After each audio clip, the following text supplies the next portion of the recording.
Bismillahirrahmanirrahim. Assalamualaikum warahmatullahi wabarakatuh. Saudara-saudariku, berjumpa kembali dalam kajian Aqsa Al-Quran Sunnah Solution. Semoga Allah Subhanahu wa Ta'ala senantiasa merahmati dan menyayangi kita semua. Seperti biasa, kita awali jumpa kita di malam hari ini dengan bermohon pada Allah Subhanahu wa Ta'ala. Yang pertama, semoga saudara-saudari kita yang masih diberikan kesempatan hidup sampai dengan saat ini dan belum beriman kepada Allah, semoga terketuk hatinya, dikuatkan jiwanya untuk bersyahadat sebelum ia wafat menghadap kepada Allah Subhanahu wa Ta'ala. Kedua, semoga para pelaku maksiat, siapapun itu, terutama diri kita sendiri, dibimbing oleh Allah Subhanahu wa Ta'ala untuk bertobat sebelum kita wafat, sehingga Allah berkenan menggugurkan dosa-dosa kita dan kembali kepada Allah dalam keadaan husnul khatimah. Dan tentunya kita bermohon pada Allah Subhanahu wa Ta'ala. Yang ketiga, semoga kita dikuatkan untuk istiqamah dalam beramal saleh untuk mencari bekal terbaik sebelum kita berjumpa dengan Allah dan bersanding dengan izin Allah Subhanahu wa Ta'ala dengan Rasulullah sallallahu alaihi wasallam.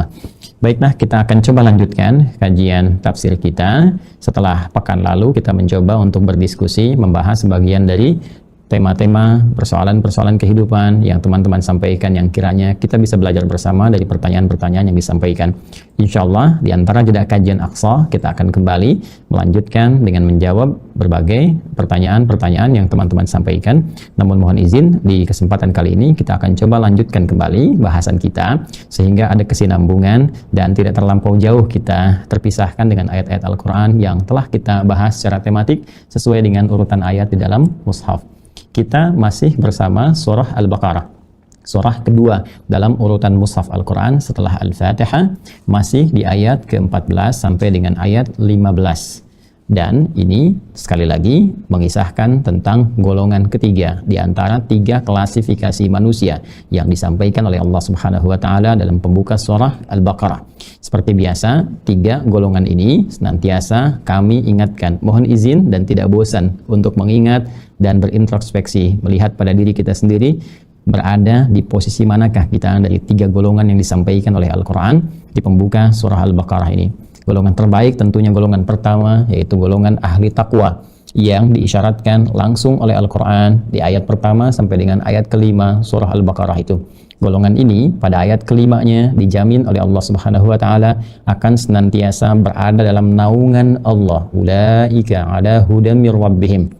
Seorang yang berada dalam naungan Allah Subhanahu wa Ta'ala dengan bahasa diksi Al-Quran menggunakan kata hudan. Hudan sering kami sampaikan bukan sekedar petunjuk, bukan sekedar pedoman untuk kehidupan, tapi juga petunjuk, pedoman yang membawa kemudahan dalam kehidupan, membawa solusi bagi setiap persoalan, membawa kenyamanan dalam beraktivitas, kedamaian dalam jiwa, singkatnya kesuksesan, kebahagiaan dalam kehidupan.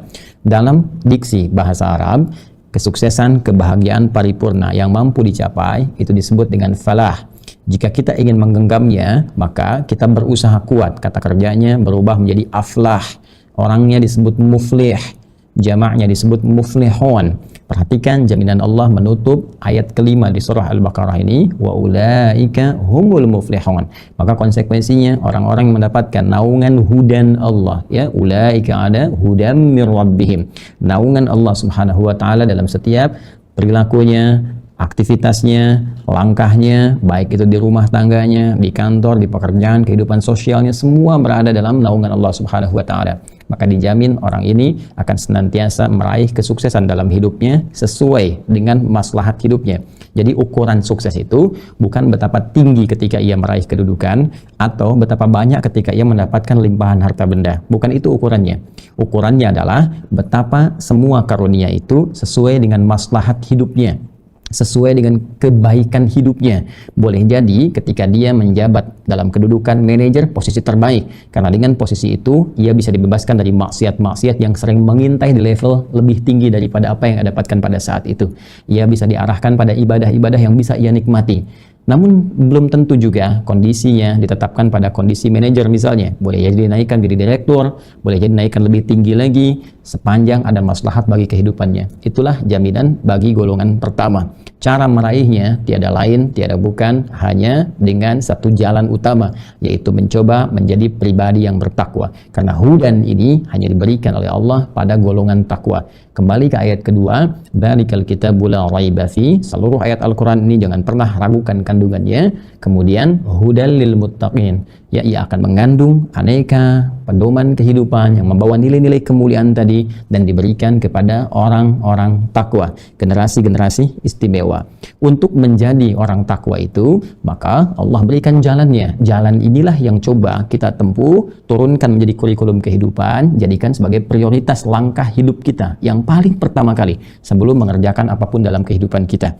Apa jalannya? Maka dirinci oleh Al-Quran dari ayat ketiga sampai ayat keempat. Amalan-amalannya. Nanti detail prakteknya dirinci kembali di ayat-ayat lain, diterangkan kemudian teknisnya melalui penjelasan-penjelasan Rasulullah SAW yang disebut dengan hadis, dipraktekkan menjadi pedoman hidup, disebut dengan sunnah.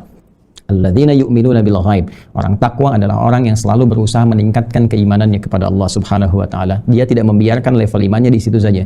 Dia ingin coba naikkan lagi sehingga dia merasa keadaannya lebih disenangi oleh Allah Subhanahu wa taala, baik dalam penampilannya, dalam ibadahnya. Karena itulah ketika dicek misalnya dalam ibadah, Allah menjelaskan wa yuqimunas shalah, maka ia memulai dengan mencoba meningkatkan kuantitas dan kualitas salatnya. Kuantitas terkait dengan jumlah berapa banyak yang bisa ditunaikan. Kalau fardu itu standar, jangankan yang ingin meningkat, yang biasa pun 5 waktu juga. Baik subuh, zuhur, asar, maghrib, isya, 2, 4, 4, 3, 4 dengan jumlah 17 rakaat, 5 waktu. Itu semua mutlak mesti dijaga. Karena itu ketika menyebutkan yang 5 ini, kalimatnya saling menjaga. Quran surah kedua Al-Baqarah ayat 238. Hafidhu 'alas salawati was salatil wusta wa qumu lillahi qanitin. Itu standar. Nah, orang yang ingin berusaha meningkatkan level takwanya, mendapatkan segala kemuliaan tadi, dia naikkan kuantitasnya. Dia tambah dengan sunnahnya. Dia coba kemudian keluar apa saja salat-salat sunnah yang pernah dirincikan baik dalam Al-Quran ataupun diperjelas melalui perbuatan contoh Rasulullah SAW, baik di malam harinya seperti salat tahajud, qiyamul lail, salat witir, ataupun dari kesempatan siangnya, dari mulai sebelum subuhnya misalnya ada 2 rakaat sebelum subuh dan berjenjang menjadi rawatib, kemudian 2 rakaat sebelum subuh, 4 rakaat sebelum zuhur, kalau tak memungkinkan 4 bisa jadi 2 rakaat setelah zuhur, 2 rakaat setelah maghrib, 2 rakaat setelah isya. Pun demikian dengan salat mutlaknya, baik yang melekat dengan sholat fardu seperti 4 rakaat sebelum asar misalnya, 2 rakaat sebelum isya, kan? Ataupun kalau sedang menunggu masih ada waktu dan memang belum banyak orang datang ke masjid, misalnya 2 rakaat sebelum maghrib, ya, ataupun juga sholat-sholat sunnah lain yang terpisah jauh dengan sholat fardu seperti sholat duha dan sholat-sholat dalam kondisi tertentu seperti sholat sunnah wudhu dan sebagainya. Orang-orang yang berusaha meningkatkan imannya kepada Allah, maka akan terlihat dari peningkatan amal solehnya. Dari contoh pertama, sholat terlihat dalam keadaan peningkatan kuantitas salatnya. Karena itu saat kita mengaji menerangkan tentang ayat ketiga dari kalimat wa yuqimunas shalah, maka tafsiran para ulama tidak hanya menunjuk kepada salat fardu, tapi berusaha meningkatkan dengan kuantitas salat sunnahnya. Pun demikian dengan kualitas. Kuantitas yang banyak tapi dengan kualitas yang tidak baik, itu juga menunjukkan kurang sempurnanya dalam ibadah. Karena itu salat ini jelas langsung diisyaratkan secara tuntas dalam Al-Quran dengan diksi yang sangat sempurna dengan menunjuk pada peningkatan kualitas. Quran surah ke-29 Al-Ankabut misalnya ayat ke-45 seperti pernah kita uraikan. Ketika Allah memerintahkan kita menunaikan salat, maka diawali dengan pendalaman pemahaman terhadap bacaan-bacaan dan tuntunan-tuntunan gerakan yang pernah diterangkan kepada Rasulullah SAW ketika diberikan perintah untuk menunaikan salat. Utlu ma uhiya ilaika minal kitab. Utlu dari kata tilawah, baca, pahami, dan amalkan apa yang telah dipahami itu. Baca, pahami ketentuan-ketentuan sholat yang telah dicontohkan, diwahyukan kepada Rasulullah SAW. Ya, pahami dulu bacaan-bacaannya. Jangan sampai kita mengucapkan Allahu Akbar tak mengerti, tak paham apa yang diungkapkan. Jangan sampai kita berdoa dalam ruku, sujud tidak mengerti apa yang dibaca. Maka berusaha, kalau sholat kita ingin khusyuk, sholat kita ingin bertambah kualitasnya, maka belajarlah. Turunkan, hari ini saya belajar kalimat-kalimat yang saya baca dalam takbir iftitah, besoknya saya belajar memaknai Al-Fatihah, besoknya saya belajar memaknai doa ruku, doa yang tidak, sampai dengan selesai. Maka silahkan cek bagaimana perbedaan kualitas salat kita dari sebelum memahami apa yang kita baca dengan setelah mengerti apa yang kita ungkapkan. Akan jauh terasa perbedaannya. Nah, teman-teman sekalian, cara seperti ini itu adalah upaya untuk menunjukkan kepada Allah bahwa kita benar-benar serius menginginkan derajat takwa itu. Maka kita diminta membuktikan kepada Allah. Setelah itu ada level dengan harta benda, wa mimma razaqnahum yunfiqun. Setelah itu interaksi dengan Al-Qur'an sebagai bukti, ya, ayat-ayat Allah yang diwahyukan pada Rasulullah SAW, dan disitulah bimbingan-bimbingan takwa didapatkan. Cara mengentaskan persoalan, balasannya Allah berikan, wa may yattaqillaha yaj'al lahu makhraja. Siapa yang meningkatkan takwa kepada Allah akan diberikan jalan keluar dari setiap persoalan. Di situ dirinci lagi apa yang takwa yang harus ditingkatkan. Maka ada ibadah-ibadahnya, semua ada di Al-Quran. Maka diminta kita di ayat keempat untuk berinteraksi dengan Al-Quran, baik memulai dengan cara membacanya, menelaahnya, ataupun berusaha menghafalkannya sehingga bisa kita bawa dalam bimbingan kehidupan kita. Pun demikian yakin dengan kehidupan akhirat. Kalau yakin dengan akhirat, wabil akhirati hum yuqinun, maka kalau yakin dengan akhirat tidak terlampau loba dengan kehidupan dunia. Selalu orientasinya mendapatkan ridha Allah Subhanahu wa taala, merasa didengar oleh Allah kalau bicara, merasa dilihat kalau bersikap, beraktivitas, sehingga dengan itu terukur perbuatan-perbuatan kita, karena kita akan merasa dihisab saat kembali kepada Allah di akhirat nanti. Kalau bisa kita kerjakan semua ini dan menjaga ini, konsisten kita mengerjakan perintah Allah, semua bentuk perintah, meninggalkan larangannya, hal-hal yang tidak disukai oleh Allah, konsisten dengan ini, maka turunlah jaminan Allah di ayat yang kelima itu. Ulaika ala hudam mir rabbihim wa ulaika humul muflihun. Kita diminta berusaha semaksimal mungkin sesuai kemampuan kita. Nah, sekarang apa yang ingin saya katakan adalah, coba kita cek setiap pertemuan kita berada di level mana. Mulai dari sholat kita, amalan pertama yang akan dihisab oleh Allah Subhanahu wa taala di hari kiamat. Inna awwala ma yuhasabu bihil 'abdu yawmal qiyamati as-shalah. Amalan pertama yang akan dihisab oleh Allah dari semua amalan yang pernah dikerjakan oleh setiap hamba saat dia ada di muka bumi, ketika dia beriman kepada Allah, pertama kali dihisab adalah sholatnya. Karena itu amalan pertama yang disebutkan dalam Al-Quran setelah kata iman itu adalah sholat. Ya, kalimat iman pertama di Al-Baqarah ayat 3. Setelah itu salatnya dulu yang pertama disebutkan. Alladzina yu'minuna bil ghaib wa yuqimunas shalah. Salat ini yang akan menjadi standar, parameter ukuran keberhasilan amal-amal lainnya. Idza salahat salaha sairu amali. Jika benar baik salatnya, maka ini akan memberikan isyarat pada penerimaan baiknya amal-amal lain. Wa idza fasadat, jika ada persoalan, buruk, jelek salatnya, maka ini isyarat, sinyal bahwa ada sesuatu yang tidak beres pula dengan amal-amal yang lainnya. Kita cek teman-teman sekalian sampai dengan saat ini. Adapun bagi orang-orang yang belum beriman, masih menutup dirinya dari keterhubungan dengan Allah, menutup diri disebut dengan kafir, ya, ataupun para pelaku maksiat, kafar, ya, yang dia mengaku beriman tapi mengerjakan perbuatan seperti orang-orang yang belum beriman kepada Allah Subhanahu wa taala. Dia mengaku beriman tapi masih belum mau salat, dia masih beriman, mengaku beriman tapi nggak mau zakat, kan, dan amal-amal lain yang tidak dikerjakan oleh orang yang belum beriman. Karena itu redaksinya terkadang menggunakan kata kafar, seperti Quran surah ke-14 ayat yang ke-7, la in syakartum la azidannakum wa la in kafartum. Jika yang dimaksud dengan kalimat kafar adalah orang-orang beriman yang mengaku beriman tapi belum mampu beramal soleh, tapi belum terdorong untuk beramal soleh, sehingga perbuatan ini diserupakan dengan orang-orang yang belum beriman. Maka dakwahi dengan lembut, ajak dengan baik. Pun demikian bagi orang yang belum beriman, tunjukkan akhlak terbaik kita, ajak dengan mulia, doakan mereka dalam keheningan malam, dan mudah-mudahan itu menjadi salah satu cara terbaik untuk menghujamkan hidayah dengan izin Allah Subhanahu wa taala supaya mereka mau kembali kepada kebaikan. Karena pengaruh terbesar itu lingkungan. Kata Allah, isyarat yang sangat tajam, jaga lingkungan sekitaran kita. Lingkungan sekitaran kita. Kadang-kadang apa yang dilihat, apa yang didengar, apa yang kita cerna, itu yang akan dipertanggungjawabkan saat di akhirat nanti. Itu yang dimaksudkan di Quran surah ke-17 ayat ke-36. Wala taqfu ma laysa laka bihi ilm. Jangan ikuti, jangan simak, jangan mudah kemudian ingin memutuskan mengikuti sesuatu yang kita nggak tahu apa kemudian dasarnya, apa informasinya, apa akibatnya. Inna sam'a, sungguh sumber pengetahuan itu terutama pendengaran, kemudian wal basara, penglihatan, wal fuada, akal untuk mencerna itu semua, kullu ulaika kana anhu mas'ula. Semua itu akan dipertanggungjawabkan di hadapan Allah Subhanahu wa taala. Karena itu hati-hati menggunakan pendengaran kita. Karena ada kondisi yang membuat pendengaran kita itu bisa menjauh dari Allah Subhanahu wa taala. Sering dengar maksiat, maka pada yang halal, yang baik-baik, yang mulia-mulia itu sudah nggak peka lagi. Ketika sering mendengar maksiat, lawan maksiat itu kan taat, lawan salah itu saleh. Ketika telinga terbiasa mendengar yang salah, maka dia tidak akan peka mendengar yang saleh.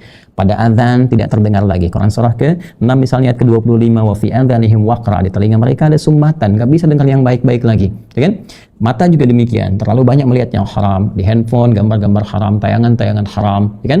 Status-status gambar-gambar disertai yang haram, sehingga pada yang halal itu sudah tidak memikat lagi. Istri yang halal tidak memikat lagi, dia karena melihat gambaran-gambaran yang haram. Pekerjaan yang halal tidak memikat lagi, gaji yang halal tidak memikat lagi, karena selalu melihat proyek-proyek yang haram. terbawa, maka jaga pandangan kita, ya kan? Kemudian juga dengan akal kita, jangan terus berusaha memikirkan sesuatu yang buruk, sesuatu yang tidak ada, sesuatu yang menghayal, yang mengada-ngada. Maka pikirkan yang strategis, yang Allah ridhai, rencanakan kehidupan kita dengan jelas, itu yang akan membuat kita lebih terarah.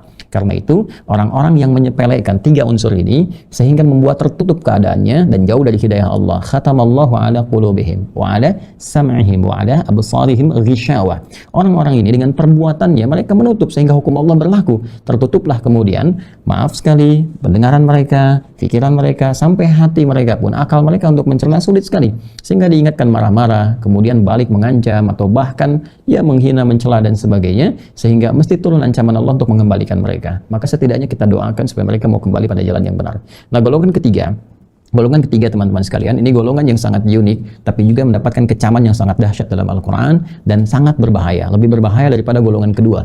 Kalau golongan kedua, jelas maksiatnya, jelas warnanya, hitam atau putih, jelas kelihatan, ini orang menutup diri, ini orang ingkar, ini orang maksiat. Tapi yang ini, dia mendeklarasikan dirinya beriman kepada Allah Subhanahu wa Ta'ala di lisannya, namun perbuatannya paradoks, perbuatannya menunjukkan berlawanan dengan apa yang ia ucapkan di lisannya. Hatinya bahkan penuh dengan rencana-rencana keburukan, ada kedengkian, bahkan tidak jarang bahkan menzalimi, menyepelekan atau mengecilkan nilai keimanan yang ia katakan dengan lisannya telah ia anut itu. Inilah golongan orang bermasalah, diungkapkan dari ayat 8 sebagai pembuka sampai nanti dengan ayat ke-20. Nah, kita telah masuk pada ayat ke-14, menunjuk bagaimana kebiasaan mereka ketika berkumpul dengan orang-orang beriman dan kembali kepada teman-teman mereka, golongan-golongan mereka. Pada titik inilah kita berhenti di 2 pekan yang lalu, dan izinkan kami meneruskan dengan membacakan ayatnya terlebih dahulu. Saya akan berikan makna cepatnya pada titik yang telah kita tuntaskan di 2 pekan yang lalu. Kemudian kita akan coba teruskan pada ayat yang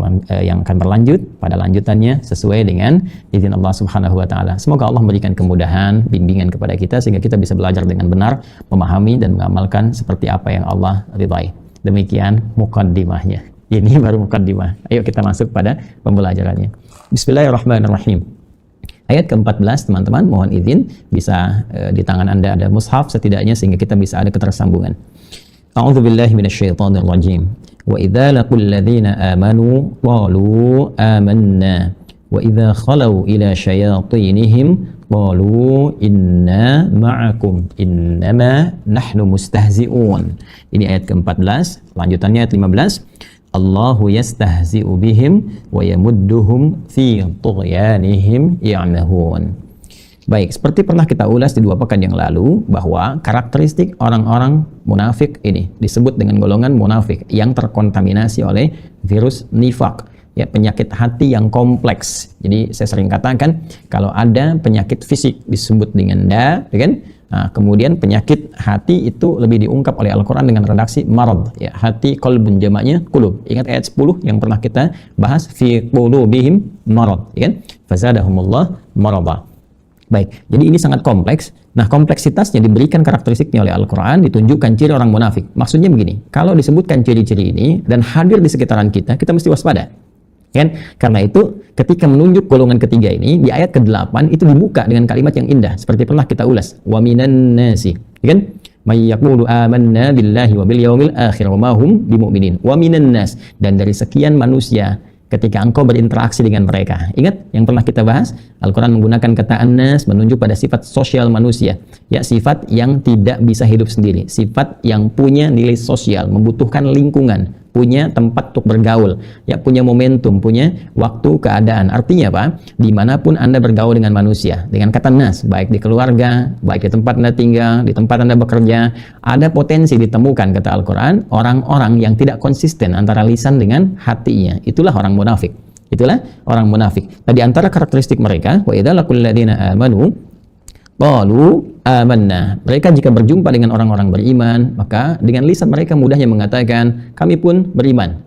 Ya, seperti kalian. Wa idza khalau ila syayatinihim, tapi kalau mereka kembali kepada teman-teman mereka yang terbiasa menjauhkan diri kalian dari Allah Subhanahu wa Ta'ala. Ini redaksinya langsung menggunakan kalimat yang sangat kuat, ya, kalimat yang sangat tegas, ya, bahkan menggunakan kalimat-kalimat yang terdengar nuansanya tidak ada toleransinya dalam pengertian penggunaan diksi, ya, diksi yang kasar, langsung menunjuk pada kekasaran perbuatan. Di Al-Quran itu menarik, ya, kalau Al-Quran ingin mengecam, itu mengecam pada sifat perbuatan, ya, bukan ke orang. Jadi kalau orangnya itu bahkan oleh Al-Quran diberikan inisial. Ya, seperti begini, saya beri contoh. Fir'aun misalnya. Ya, Fir'aun. Fir'aun itu kan bukan nama orang, tapi nama gelar, Farao. Ya, raja di Mesir pada saat itu. Jadi ketika Al-Quran mengecam, yang disebutkan adalah gelar yang melekatnya, bukan menunjuk pada orangnya. Kenapa? Karena boleh jadi, satu, ada orang yang sama dengan namanya, mungkin perbuatannya berbeda, sehingga nama itu tidak harus abadi mengandung nilai keburukan. Itu satu. Yang kedua, yang salah itu kan perbuatan. Ya, Anda ini ingin memperbaiki perbuatan atau ingin mencela orang. Karena itu ada adab yang sangat indah dalam Al-Quran. Ketika ada seseorang yang berbuat banyak kesalahan pun, itu Al-Quran mengungkapkan dengan apa? Dengan inisialnya, dengan gelarnya, bukan dengan namanya, dengan harapan perbuatan itu bisa dirubah. Ya, Abu Lahab misalnya, tabat yada Abi Lahabim wa tabba, gitu kan? Abu Lahab itu Abdul Syams nama aslinya, gitu kan? Baik. Dan ini sangat menarik, disebutkannya apa? Abu Lahab dengan sifatnya, dan diberikan balasan jawaban sesuai dengan sifat yang diagung-agungkan oleh orang Quraisy pada saat itu. Lahab yang sempurna, wajahnya, ketampanannya, maka diberikan pula jawaban dari neraka yang sangat sempurna juga apinya, ya, yang tidak ada biru-birunya, semua merah gitu membara, yang sempurna. Tapi yang disebutkan apanya?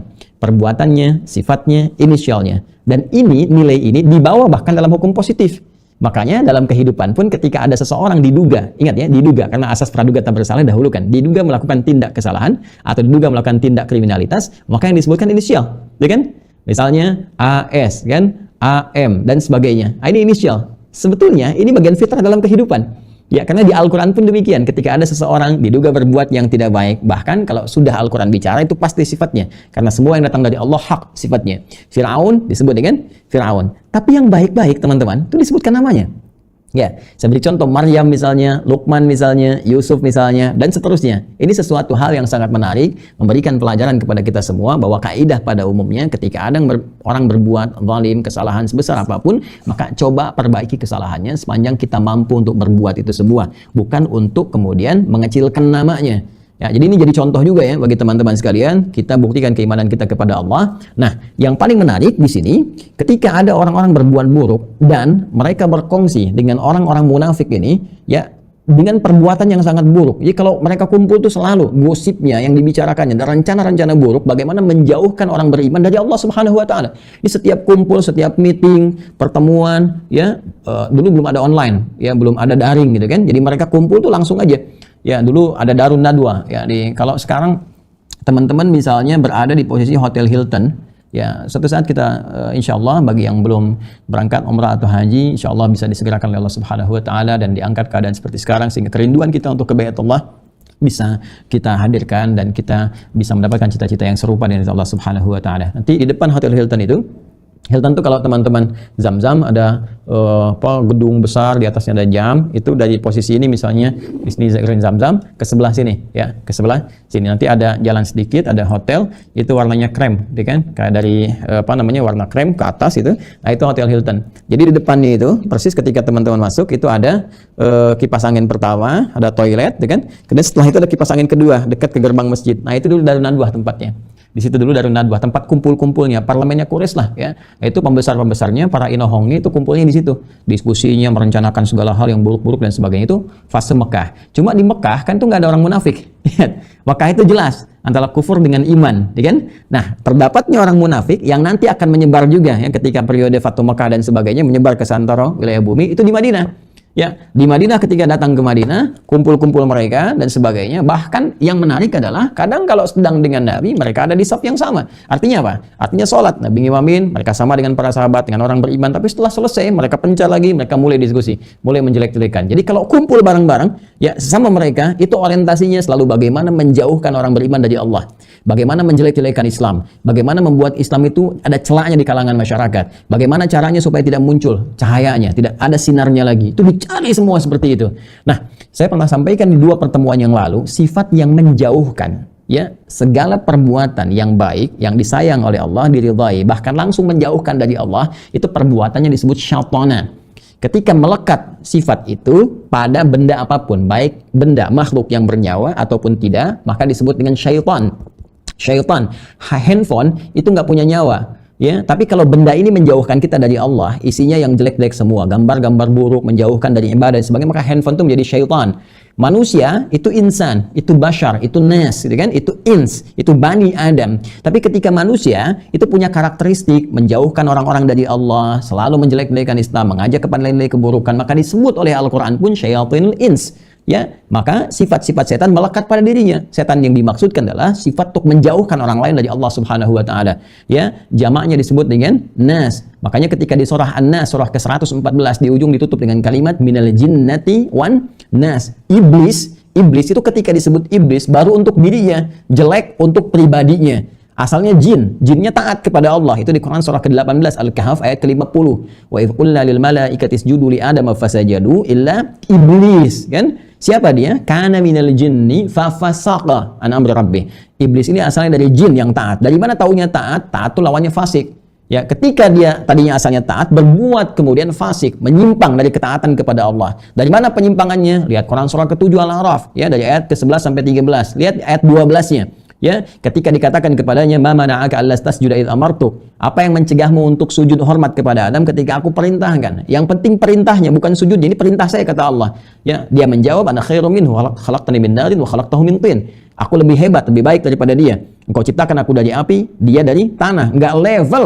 Yang hebat harus hormat kepada yang rendah. Itu pengingkarannya, itu perbuatan fasiknya. Karena itu ketika dia keluar dari ketaatan kepada Allah, tertutupi dengan sifat sombongnya. Aba, enggan sujud, wastakbar, karena sombong. Karena tertutupi dengan keburukannya disebut dengan iblis.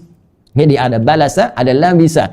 Labisa menutup yang jelek sehingga terlihat baik. Karena itu pakaian disebut dengan libas. Walibasu taqwa dzalika khair. Pakaian disebut dengan libas. Kenapa disebut dengan libas? Karena pakaian ini menutup aurat kita, yang jelek tampil keluar. Karena itu orang yang tanpa pakaian dinilai jelek oleh orang lain karena auratnya terbuka. Tutup aurat ini, aurat itu yang terbuka, tutup oleh kita, disebut dengan libas.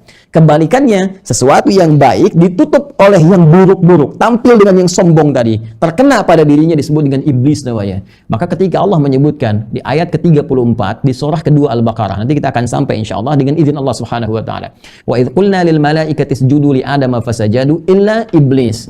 Nah, ketika Allah perintahkan, Rabbu perintahkan kepada seluruh malaikat dan sebagian kalangan jin yang hadir pada saat itu, saat Adam diperkenalkan, semua disuruh hormat sujud kepada Adam, semua sujud hormat kecuali iblis. Tadi makhluk ini, jin ini diliputi oleh sifat sombong yang menutupi kebaikan-kebaikan yang pernah ia kerjakan. Karena itu nanti Allah mengharamkan sifat sombong bagi seluruh hamba-hambanya secara mutlak. Nah, teman-teman sekalian, ketika dia sombong dengan dirinya, itu disebut iblis. Tapi ketika dia mewariskan keburukannya pada orang lain, mulai menggoda Adam, mulai ingin menggelincirkan Adam, sifat buruknya mulai muncul, visi kejahatannya mulai kemudian hadir, maka oleh Al-Quran dirubah kalimatnya menjadi syaitan. Quran surah kedua ayat 36. Fa'azallahum syaitan. Ya, maka setan ini berusaha menggelincirkan Adam, menjauhkan Adam dari ketaatan Allah kepada Allah Subhanahu wa taala. Jadi setiap sifat yang melekat pada setiap makhluk ingin menjauhkan seseorang dari Allah disebut apa? Syaitan. Kadang bisa manusia, kadang bisa jin yang tak terlihat. Karena itu di ayat ke-14 ini, teman-teman orang munafik itu disifati langsung oleh Allah dengan diksi syaitan. Karena mereka itu komplotan, kumpul-kumpul menjauhkan orang dari keislaman yang baik, dari Allah. Dan redaksi ini redaksi yang paling tajam, yang paling kasar. Sehingga sementara ulama fikih ini mengambil kesimpulan bahwa kalau ada orang yang terbiasa berbuat buruk, ya jadi kebiasaan dia, tampak keburukan yang kalau diingatkan itu selalu sulit, maka jangan pernah diperhalus keburukannya. Jangan pernah diberikan kalimat-kalimat halus, diksi-diksi yang halus pada kemaksiatan yang terbiasa dikerjakan, atau bahayanya kuat. Sehingga dengan itu dia merasa nyaman dengan penggunaan istilah itu sehingga tidak ada efek jera. Ya, saya sering sampaikan misalnya, ya Anda sebutkanlah pencuri misalnya, ya sebut saja dengan kalimat yang paling kuat yang kalau disebutkan dia nggak mau mencuri lagi. Ya sebut maling misalnya. Ya sekarang kan orang disebut koruptor kayak keren gitu. Ya sehingga nggak ada efek jeraknya. Ya coba disebutkan ini maling. Ya ini misalnya perusak moral bangsa. Ini pencuri aset negara. Sebutkan misalnya. Ya ini ketika disebutkan dengan kalimat seperti itu kan ada beban psikologis pada dirinya. Ya sama persis misalnya. Ya sekarang kan sering kalimat diperhalus. Laki-laki misalnya yang sering cari perempuan-perempuan ya yang bukan mahramnya atau perempuan yang menjual dirinya dan sebagainya. Kenapa diperhalus? Ya kupu-kupu malam misalnya, padahal kupu-kupu pun nggak begitu. Ya laki-laki buaya, padahal buaya juga nggak pernah seperti itu. Kan? Kenapa dicari kalimat-kalimat yang halus? Sebut saja pezina misalnya. Ini pezina nih. Ketika disebutkan seorang ini pezina, laki-laki pezina, perempuan pezina. Bahasa Qurannya azani kok. Azani wazaniat, azaniyatu wazani. Kan? Pezina perempuan, pezina laki-laki. Sebutkan aja. Pezina selesai. Sehingga dengan disebutkan perbuatan itu dia akan merasa takut saya berzina, takut berbuat yang buruk. Sehingga tidak disebutkan dengan bagian-bagian yang seakan-akan jadi jasa dalam kehidupan, sehingga jadi transaksi dan menjadi bagian dari praktek seakan-akan ini seperti ya bisnis atau hal-hal yang diperkenankan dalam kehidupan semata, padahal itu buruk dan dikecam oleh semua agama. Kalau kita ingin mengecek turunan-turunan pendidikan dalam moral agama. Karena itu pelajaran pertama yang ingin disampaikan oleh Al-Quran, pertama orang-orang munafik kalau kumpul-kumpul itu cirinya senantiasa menjelek-jelekan Islam, menjelek-jelekan dan menjauhkan orang-orang Islam dari ketaatan kepada Allah Subhanahu wa taala. Ini perhatian. Jadi kalau ada seperti itu, bagaimana nanti sikap kita, gitu kan? Kemudian yang kedua, jika ada keburukan-keburukan yang dampaknya akan buruk, akan jelek, akan dahsyat, dan terbiasa mengerjakan itu, maka jangan diperhalus kata-katanya, sehingga dengan itu bisa memberikan kesan dan dampak psikologis untuk meninggalkan perbuatan yang dimaksudkan. Kita teruskan dulu ayatnya. Qalu inna ma'akum innama nahnu mustahzi'un. Kalau mereka dah jumpa dengan teman-temannya yang buruk itu, yang jelek-jelek itu, mereka akan meralat kata-kata mereka akan mencoba memberikan ketenangan dengan mengatakan, kami bersama kalian kok. Kita itu masih satu grup kok, ya. Innama nahnu mustahzi'un, kami dengan orang beriman itu cuma bercanda, ya. Kita cuma candain mereka aja, ya. Kita cuma seperti teman mereka, padahal kita bukan bagian dari mereka. Cuma ada kepentingan semata aja. Habis itu nanti kita jelekin lagi. Habis itu kita, itu kalimat-kalimat yang mereka kesankan kepada orang beriman baik, padahal di belakang itu mereka punya rencana-rencana yang tidak baik. Mereka katakan, innama nahnu mustahzi'un. Di sini ada yang menarik karena digunakan adatul hasr, kemudian dhamir munfasil, dan setelah itu ada kalimat menggunakan isim fa'il dalam bentuk yang tidak biasa. Seperti apa penjelasan itu semua, kita akan coba lanjutkan nanti setelah menunaikan sholat Isya berjamaah. Semoga Allah merahmati kita. Jeda sejenak untuk menunaikan sholat Isya. Setelah itu, insya Allah kita akan lanjutkan kembali dengan izin Allah Subhanahu wa Ta'ala. Subhanakallahumma bihamdika, asyhadu an la ilaha illa anta, astaghfiruka wa atubu ilaik. Assalamualaikum warahmatullahi wabarakatuh. Saudara-saudariku, alhamdulillah kita telah menunaikan sholat Isya waktu Indonesia bagian barat, terkhusus kami dari Bekasi. Bermohon pada Allah Subhanahu wa Ta'ala, semoga Allah berkenan menerima sholat yang telah kita tunaikan beserta amalan-amalan sunnah yang menyertainya. Pun demikian dengan saudara-saudariku yang terhubung dengan saluran Aqsa Al-Quran Sunnah Solution di Adi Hidayat Official dimanapun Anda berada. Terlebih di luar Indonesia, tercatat di layar kami ada yang dari Amerika, dari Singapura, tetangga kita, dari Malaysia, dari Taiwan, Arab Saudi, dan beberapa negara-negara lain. Semoga senantiasa diberikan kesehatan, dan pesan kami, bila sudah mendekati waktu sholat, berhenti sejenak, persiapkan diri dengan baik, dengan penuh kekhusyuan, dan memohon kepada Allah Subhanahu wa Ta'ala agar meridhai dan doakan kami dalam setiap sujud Anda. Kita lanjutkan kembali bahwa di dalam surah kedua Al-Baqarah di ayat ke-14 sampai dengan ayat 15, Allah Subhanahu wa Ta'ala menunjukkan karakteristik orang-orang munafik yang terkontaminasi oleh virus nifak, bahwa pertama, mereka bila berkumpul, bergabung dengan kalangan orang-orang yang benar, yang beriman, yang imannya benar, kalangan orang-orang soleh, yang nampak terlihat lewat perbuatan-perbuatan baiknya. Mereka mengatakan, inna ma'akum, kami beserta kalian, sama-sama beriman juga. Ya kan? Nah, ini diantara kemampuan mereka dalam merangkai kata. Jadi kalau misalnya ada kumpul-kumpul, mereka gunakan kesempatan itu untuk menunjukkan keimanan mereka yang sama. Kami juga sama-sama Islam kok, kami juga sama-sama beriman kok, seperti kalian juga. Ya kan? Nah, itu kalimat-kalimat itu muncul. Tapi kalimat itu digunakan untuk menguatkan maksud buruk mereka, untuk memudahkan, membuka pintu akan niat-niat buruk yang tersemai dalam jiwa mereka yang belum tampak hadir baik di lisan ataupun perilaku mereka. Nah, itu diantaranya bisa diketahui ketika mereka kembali kepada komunitas mereka yang terbiasa berbicara atau merencanakan segala hal yang menjauhkan orang-orang yang benar tadi, yang baik tadi, dari ketaatan kepada Allah Subhanahu wa Ta'ala. Baik mencela mereka, menjelek-jelekan mereka, menghinakan perbuatan mereka, atau bahkan rencana-rencana untuk menjauhkan mereka dari ketaatan kepada Allah Subhanahu wa Ta'ala. Maka mereka mengatakan, innama nahnu mustahzi'un. Tegas Allah menyampaikan, wa idza khalau ila syayatinihim. Dan jika mereka bergabung dengan teman-teman mereka yang memprovokasi, mengajak kepada nilai-nilai keburukan, menjauhkan dari Allah Subhanahu wa Ta'ala, mereka berkata menguatkan kepada teman-temannya, innama nahnu mustahzi'un. Baik, ini teman-teman sekalian, ada sesuatu yang sangat menarik. Ini ada karakteristik orang munafik ketika berjumpa dengan orang beriman, qalu amanna, kami pun beriman seperti kalian. Jadi mereka gunakan lisan mereka untuk bisa mengelabui orang-orang beriman dan menggunakan pernyataan keimanan mereka untuk membuka pintu-pintu keburukan yang tersemai dalam jiwa mereka. Jadi dimanfaatkan kalimat iman ini, hanya memanfaatkan nilai keislaman ini untuk mengeksekusi niat-niat buruk yang hadir dalam jiwa mereka.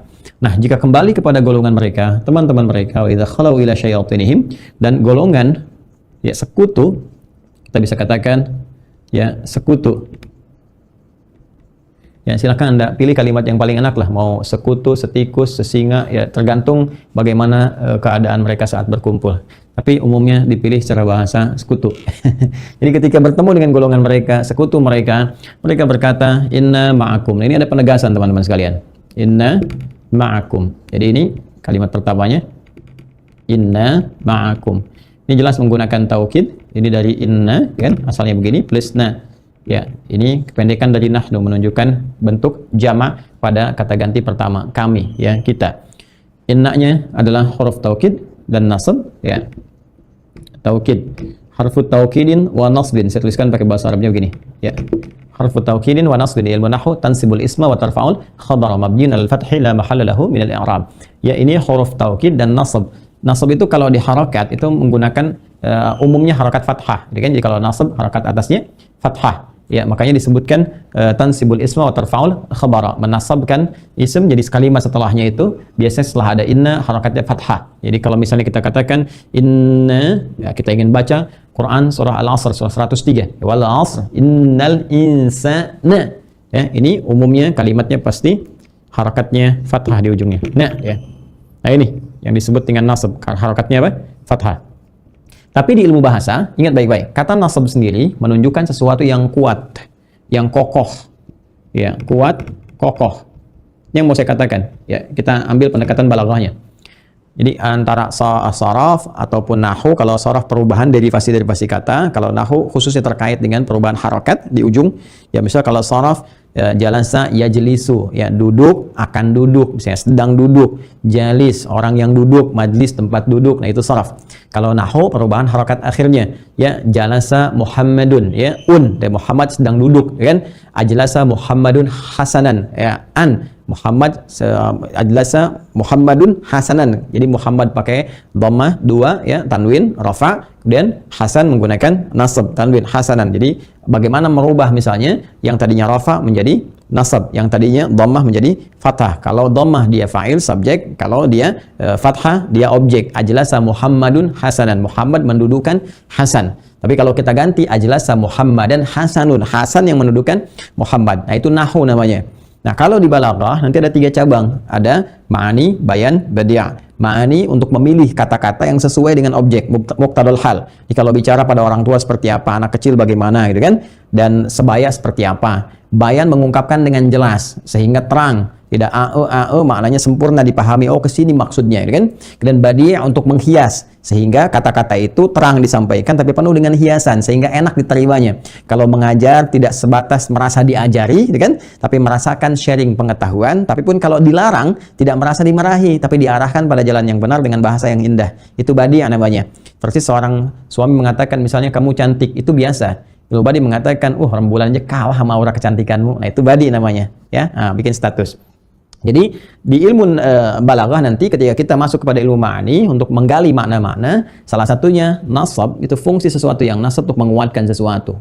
Ya, jadi kalau kita ingin menegaskan sesuatu dengan kuat, dengan kokoh, salah satunya gunakan itu adawat nasab, ya, untuk dan taukid. Sekaligus taukid dan nasab.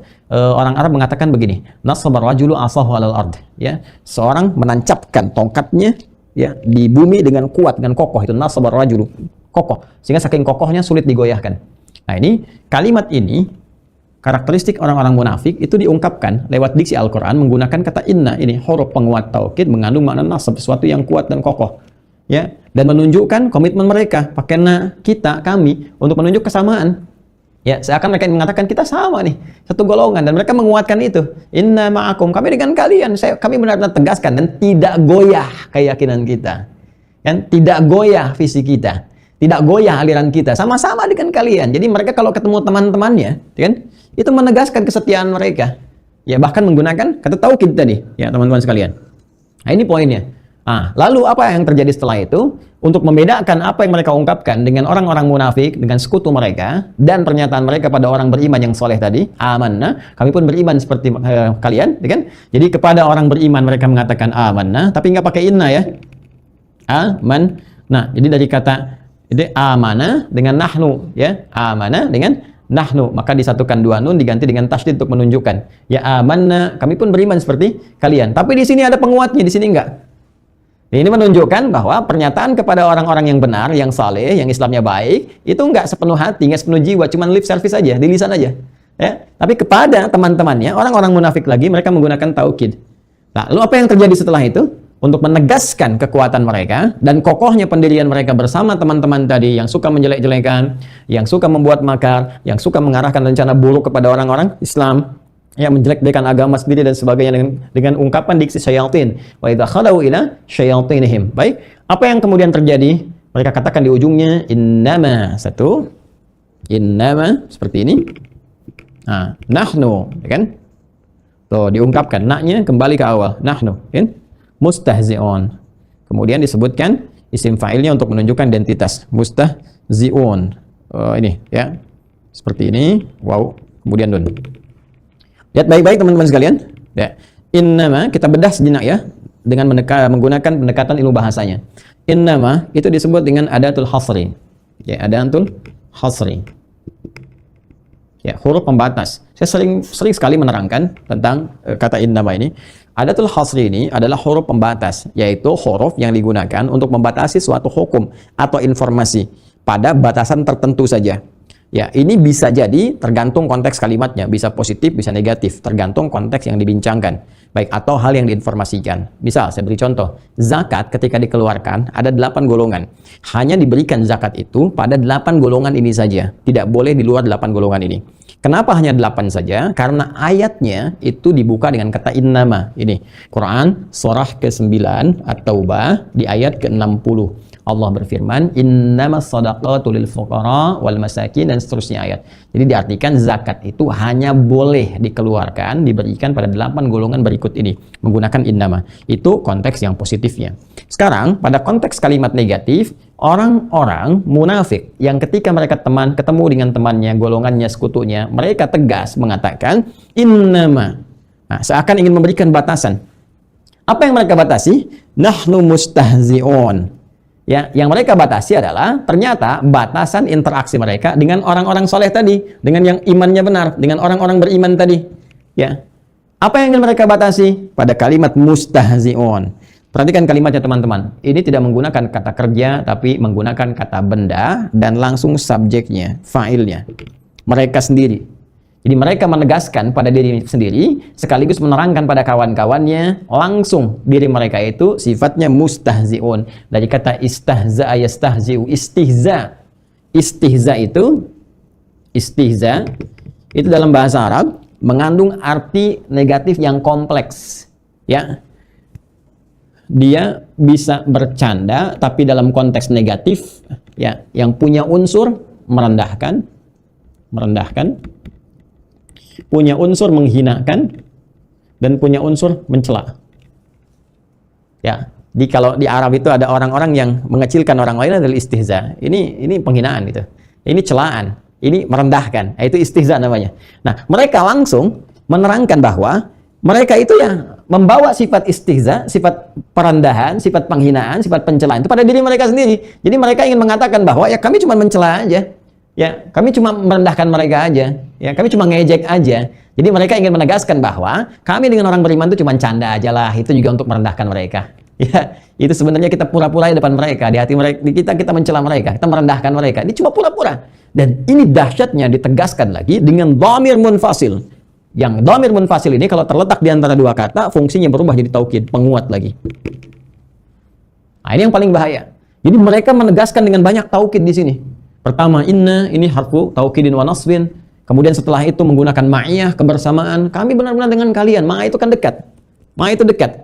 Ya, perhatikan teman-teman sekalian. Ini saking dekatnya ma'a itu tak terlukiskanlah kedekatannya, dempet nyatu gitu. Ya, kalau Anda ingin lihat paradoksnya, yang lawan, yang positifnya, buka misalnya Quran surah ke-48, ya Al-Fatah ayat 29. Ya, Allah berfirman, Muhammadur Rasulullah walladzina ma'ahu. Ya, Muhammadur Rasulullah, Muhammad SAW itu adalah utusan Allah Subhanahu wa taala. Walladzina ma'ahu, sedangkan orang-orang yang didekatkan kepada beliau, yang dekat dengan beliau dari kalangan umatnya, ya kan? Baik, siapa mereka? Asyidda'u 'alal kuffar, yang tegas terhadap berbagai macam penyimpangan, ruhama'u bainahum, ya kan? Dan mereka saling mencintai antar sesamanya. Itu umat-umat, ciri umat Nabi Muhammad sallallahu alaihi wasallam yang akan didekatkan dengan Rasulullah dan dipertemukan dengan beliau dan dekat kehidupannya dengan Nabi sallallahu alaihi wasallam.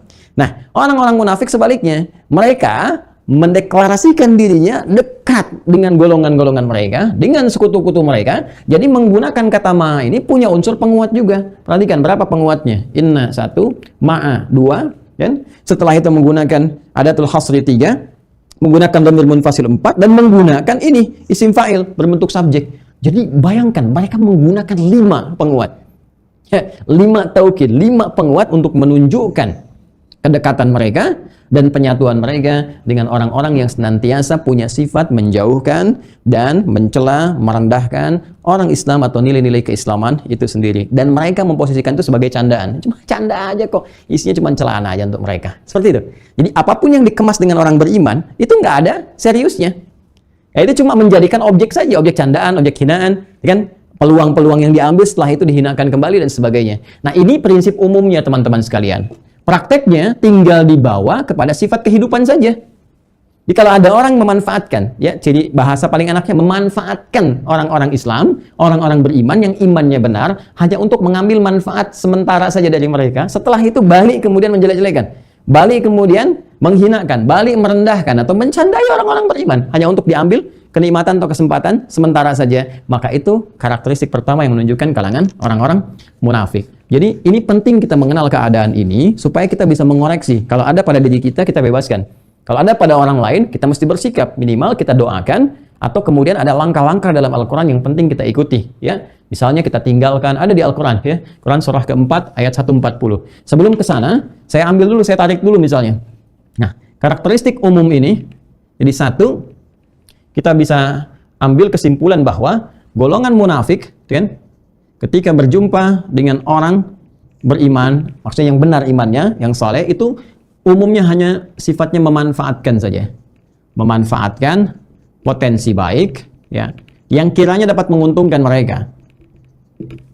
Ya, kiranya dapat menguntungkan mereka. Di balik itu ada rencana jahat yang dalam bersamaan mereka mencoba merendahkan, ya, menghinakan, dan menjauhkan orang-orang beriman dari Allah Subhanahu wa taala. Kalau sudah dijauhkan dari Allah, artinya segala nilai-nilai kebaikan, karena Allah itu baik. Innallaha thayyibun la yaqbalu illa thayyiban. Allah itu sungguh maha baik. Di semua yang bersumber dari Allah pasti baik.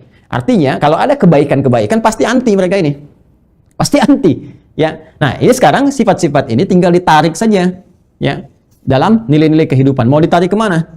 Misal ditarik ke pengetahuan. Nah, ini pengetahuan. Maka Anda akan temukan misalnya karakteristiknya, ngaku beriman. Saya juga Islam kok. Saya juga beriman kok. Tapi saya tidak seperti kalian misalnya. Islam saya terbuka. Ya, semua agama sama, menuju pada Tuhan yang sama. Cuman caranya beda-beda. Tuh, satu, nafik.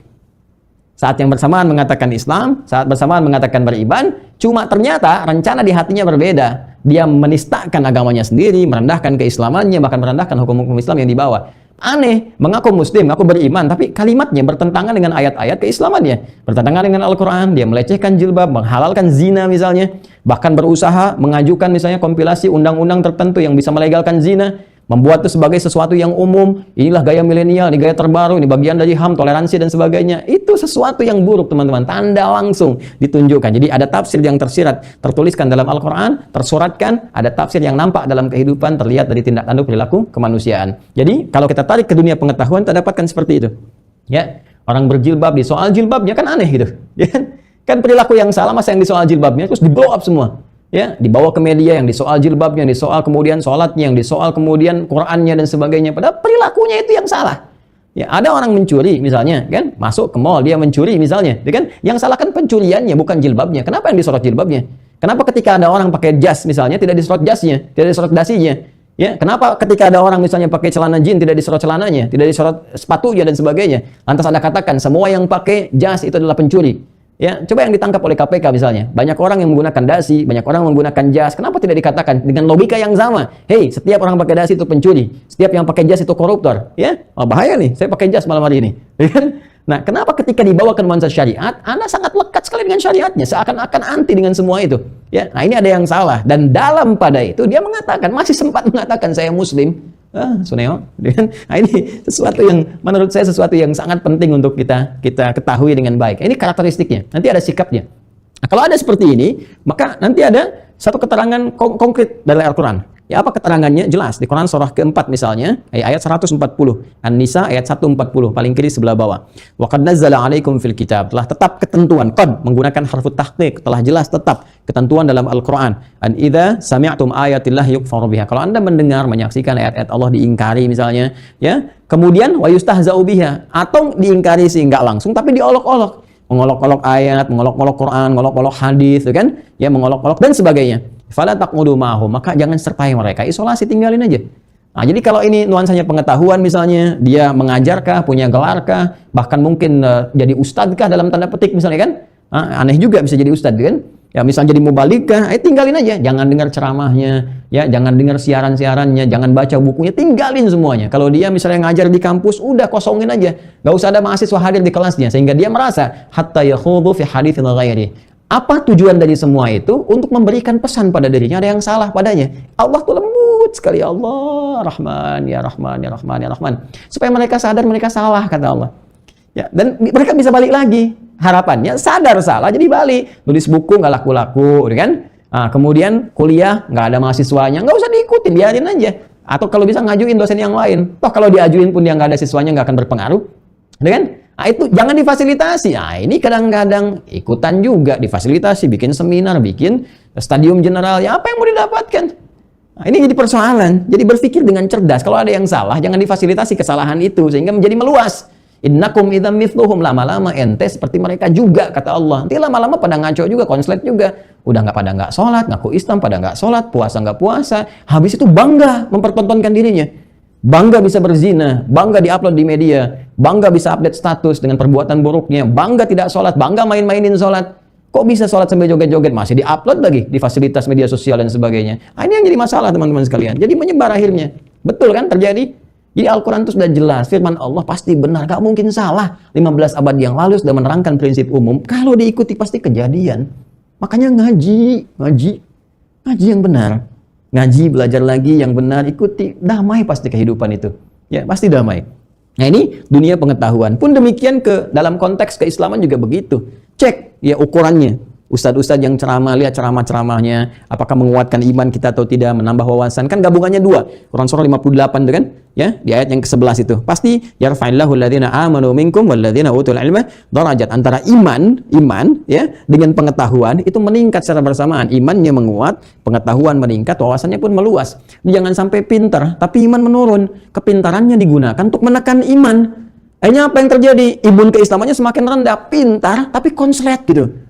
Ini masalah, gelarnya tinggi, bisa doktor, bisa profesor, tapi anehnya banyak menyoal keislaman, itu pasti persoalan. Semakin pintar, tapi karena imannya nggak ada, kepintarannya nggak dibimbing oleh iman, maka tersesatlah dia dalam pengetahuannya. Itu persoalan. Atau ada imannya kuat, tapi wawasannya tuh rendah. Ya, iman dipupuk. Awalnya pengen, ya taubat, saya berubah, ya terus kumpulin sampai sholat subuh 3 rakaat misalnya, kan salah juga. Ya, atau sering berantem satu dengan yang lainnya, atau katanya pengen hijrah. Tapi hijrah yang mana? Belajar tapi pandai mencela, pandai berselisih dan sebagainya. Ini yang jadi persoalan. Imannya meningkat tapi wawasan nggak bertambah. Ilmunya meningkat, wawasannya nggak luas. Jadi persoalan. Akhirnya semua ini kerjakan orang salah semua. Yang benar cuma sendirinya saja. Ini persoalan juga. Maka di sini buka, kita belajar. Ya, sebarkan, tebarkan, pilihan itu dipersilahkan. Makanya di fikih muqaran itu, di perbandingan mazhab itu dilihat. Nah, ini mazhabnya A, B, C, D. Ini pendapat-pendapat para ulama didasarkan para keterangan dari Nabi sallallahu alaihi wasallam. Jadi mazhab itu mohon izin ya, tolong belajar yang benar. Belajar yang benar. Jangan sampai ada ungkapan pilih mazhab, pilih Nabi. Wah, ente nggak belajar itu. Ya, hati-hati pilih ulama atau pilih Nabi. Emang ulama itu siapa, Joni? Ya kan? Ulama itu pewaris Nabi. Ya, jadi kalau ada orang mengatakan pilih ulama atau pilih Nabi, bilang saya nggak pilih ente. Karena nggak mungkin ulama menyampaikan sesuatu kecuali sanadnya tersambung kepada Nabi. Dan itu ada hikmah. Kalau di fikih disebut madhab ilaihi, apa yang condong dipilih. Artinya kalau ada pilihan-pilihan. Karena di fikih itu skemanya dua. Ada satu yang tetap, nggak ada pilihan. Langsung seperti itu. Karena semua diduga bisa mengerjakan dengan cara yang sama. Seperti misalnya kita bertakbir menggunakan kalimat Allahu Akbar. Ya kan? Jadi, fayaqulu Allahu Akbar. Abu Daud nomor hadis 857. Kemudian dia bertakbir, mengangkat tangannya dan mengucapkan Allahu Akbar, Allah Maha Besar. Makanya nggak ada riwayat-riwayat yang lain di sini yang menunjukkan bahwa lafaz itu misalnya diganti Ya Allahur Rahman, Allahul Kudus, Allahul Karim dari zaman dulu sampai dengan sekarang, sampai dengan nanti ketika membuka sholat kalimatnya apa? Allahu Akbar. Semua sama. Tapi teman-teman sekalian, ketika Anda sujud misalnya, ada variasi hadisnya. Ada yang menggunakan telapak tangan, ada yang menggunakan lutut duluan, kan? Dua-duanya ada. Nah ini ketika diberikan jalan seperti itu artinya ada pilihan, ada toleransi karena tidak semua orang bisa menggunakan cara yang serupa. Karena itu ketika Anda ingin turun, misalnya Anda lebih nyaman menggunakan lutut atau tangan bermasalah, gunakan lututnya. Tapi kalau lutut Anda bermasalah, gunakan telapak tangannya. Karena hanya ini dua pilihan yang bisa digunakan. Karena nggak mungkin kan pakai kepala duluan. Saya pengen beda sendiri, begitu sujud pakai kepala, ya silahkan aja.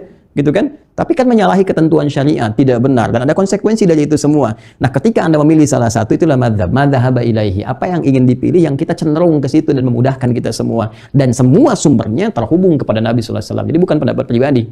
Nah ini, kalau kita tarik ke sini teman-teman sekalian, kembalikan pada pembahasan kita. Nah, iman yang benar, ditambah pengetahuan yang baik, itulah yang mendekatkan diri kita kepada Allah Subhanahu wa Ta'ala dengan cara belajar yang benar. Adapun kemudian persoalan-persoalan ini muncul, perselisihan karena fitnah, karena macam-macam, yang paling berbahaya adalah ketika apa yang kita pelajari menjauhkan diri kita dari Allah Subhanahu wa Ta'ala. Itu poinnya. Ya, atau mendengar misalnya gelarnya ustadz, kiai dan sebagainya, tapi sering mencela nilai-nilai keislaman atau menyoal orang-orang Islam dengan cara yang tidak wajar. Nah, ini kalau ditarik ke dunia pengetahuan, ditarik ke ekonomi bisa, ya. Ekonomi. Tadi orang Islam hanya dimanfaatkan saja, diambil potensi kebaikannya. Loh ini konsumennya orang Islam banyak tuh, sebar. Yang punya siapa? Hah? Setelah terkumpul semua, dananya digunakan untuk membuat ya kejelekan bagi orang Islam sendiri misalnya, atau menzalimi bagian orang Islam sendiri. Tapi dipakai juga untuk belanja, untuk beli, untuk ini, untuk itu dan sebagainya. Makanya yang pintar orang-orang Islam tuh yang kompak, ya bikin toko yang bagus, toko berasnya, toko makanannya, toko minumannya, pakaiannya, sebarkan. Sekarang musimnya online, kenapa nggak bikin aplikasi setiap daerah kumpul, bikin komunitas? Anda di mana? Di Sumatera, di Jawa, di Aceh, sampai dengan Papua misalnya, kumpulkan dengan kebaikan, bikin misalnya hal-hal yang bermanfaat, ya, kemudian bikin aplikasi lokalnya. Mana tuh teman-teman yang di daerah-daerah, wali kota, bupati, dan sebagainya? Kenapa nggak bikin aplikasi Anda di daerahnya masing-masing?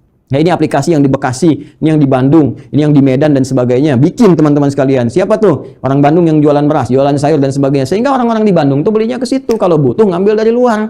Dikontrol jadinya dan dipersaudarakan di situ. Orang Islamnya buka, orang Islam buka, disampaikan, bikin hukum yang baik. Non Muslim mau beli, alhamdulillah, silakan dipersilahkan. Nah, dan tidak ada monopoli dari orang-orang yang punya sifat yang tidak baik. Sehingga yang terjadi apa? Keseimbangan dalam ekonomi. Ini yang terjadi kadang-kadang orang Islam dimanfaatkan, belinya ke situ, apanya ke situ. Tapi orang Islam yang jaga di situ nggak boleh sholat. Kan aneh. Ya, Anda punya mart misalnya. Ya, mart. Saya nggak sebut nama loh ya. Saya cuma mart. Mart kan sekarang banyak tuh. Ya, misalnya apa? Komomat, si Komo punya mart. Atau Suneomat lah gitu gampangnya. Suneomat. Ya, Suneomat suka nengokin orang, mart. Gitu kan? Baik, di sini di Suneomat, ya, yang beli orang Islam. Beli odol orang Islam, beli mie instan orang Islam, bahkan ke ATM pun orang Islam, banyaknya maksud saya, di atas 60%. Tapi yang jaga juga orang Islam, cuman yang jaga, nggak boleh sholat Jumat, nggak boleh sholat, shiftnya melalaikan waktu sholatnya, ini kan sama aja bohong. Ya, ada sesuatu yang salah di situ. Nah, jadi ini yang ingin saya sampaikan, dari faktor ekonomi jangan sampai juga dikerjai. Kita bekerja sama dalam muamalah boleh, sah-sah saja. Nabi bekerja sama dengan orang Yahudi dulu, dengan orang Nasrani, nggak ada masalah. Ya, jangan sampai Anda katakan misalnya, wah, Facebook haram.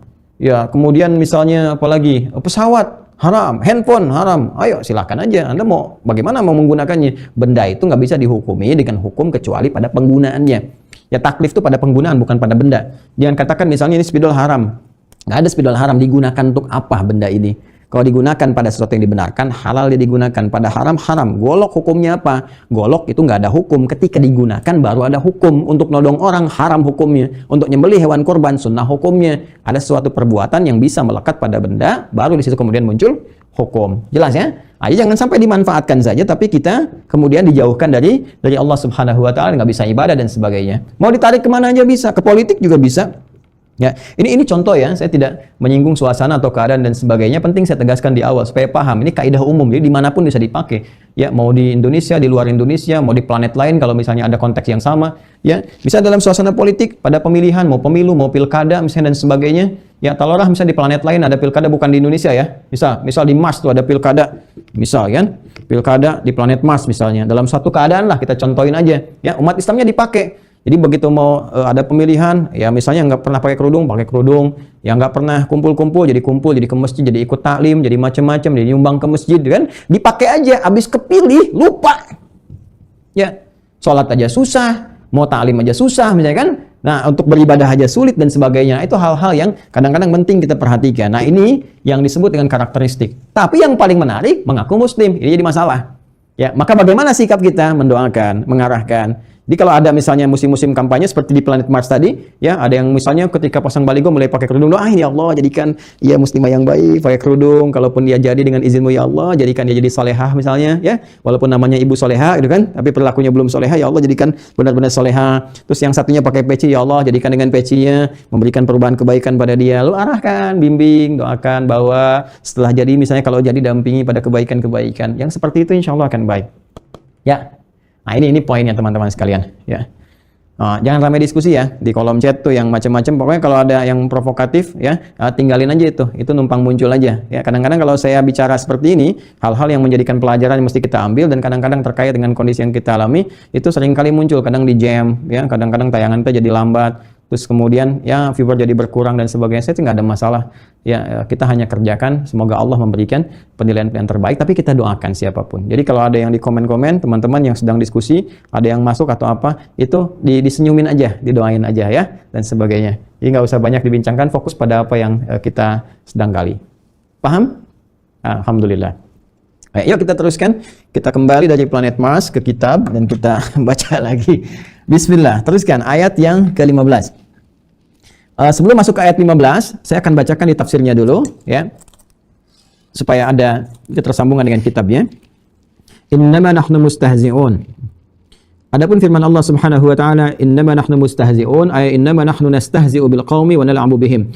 Yaitu kami sesungguhnya hanya bermain-main saja dengan mereka, merendahkan mereka. Ini kan nastahzi'u bil qaumi, merendahkan mereka, menghinakan mereka, wa nal'abu bihim, dan cuma bercanda saja dengan mereka. Ya, wa qala ad-Dhahhak, dan berkata Imam ad-Dhahhak an Ibnu Abbasin, dari sanadnya dari Ibnu Abbas, sahabat junior Rasulullah SAW radhiyallahu taala anhuma, semoga Allah meridai kepada beliau dan orang tuanya.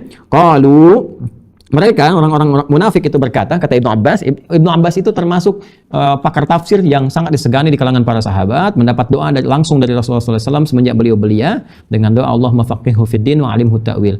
Ya Allah, mohon anugerahkan kepada beliau pemahaman, kepada Ibnu Abbas pemahaman yang kuat dalam agama dan kemampuan dalam menakwilkan, menafsirkan ayat-ayatmu, dan tumbuh dan mendapatkan gelar dari para sahabat dengan kalimat yang sangat indah, turjumanul Quran. Ya, ini terjemahnya, turjuman penafsir Al-Quran ya dari Rasulullah sallallahu alaihi wasallam. Ya, apa yang dikatakan? Ya, kata Ibnu Abbas radhiyallahu taala anhu, qalu, orang munafik itu berkata, innama nahnu mustahzi'una sakhiruna bi ashabi Muhammadin sallallahu alaihi wasallam. Ya, sungguh mereka itu, ya kami itu, kata orang munafik, mustahzi'un, hanya merendahkan saja, sakhirun, ya melecehkan, mencela. Sakhara itu merendahkan, melecehkan, mencela, bi ashabi Muhammad sallallahu alaihi wasallam, dengan sahabat-sahabatnya Muhammad sallallahu alaihi wasallam. Jadi tadi seperti apa yang saya sampaikan. Jadi hanya mengambil manfaatnya saja, mengolok-olok mereka, kan merendahkan mereka, mencela mereka, dan menghadirkan nilai penghinaan. Wa kadzalika qala Rabi' Ibnu Anas wa Qatadah, dan begitu pula berkata Imam Rabi', Ibnu Anas dan Qatadah, semoga Allah merahmati keduanya. Wa qauluhu ta'ala jawaban lahum wa qabilatan ala sani'ihim. Adapun firman Allah Subhanahu wa taala adalah jawaban kepada mereka dan balasan yang setimpal dengan perbuatan mereka, yaitu berikut ini. Jadi ketika orang-orang munafik kemudian berkata, kami cuma main-main aja. Jadi dipermainkan orang-orang beriman itu.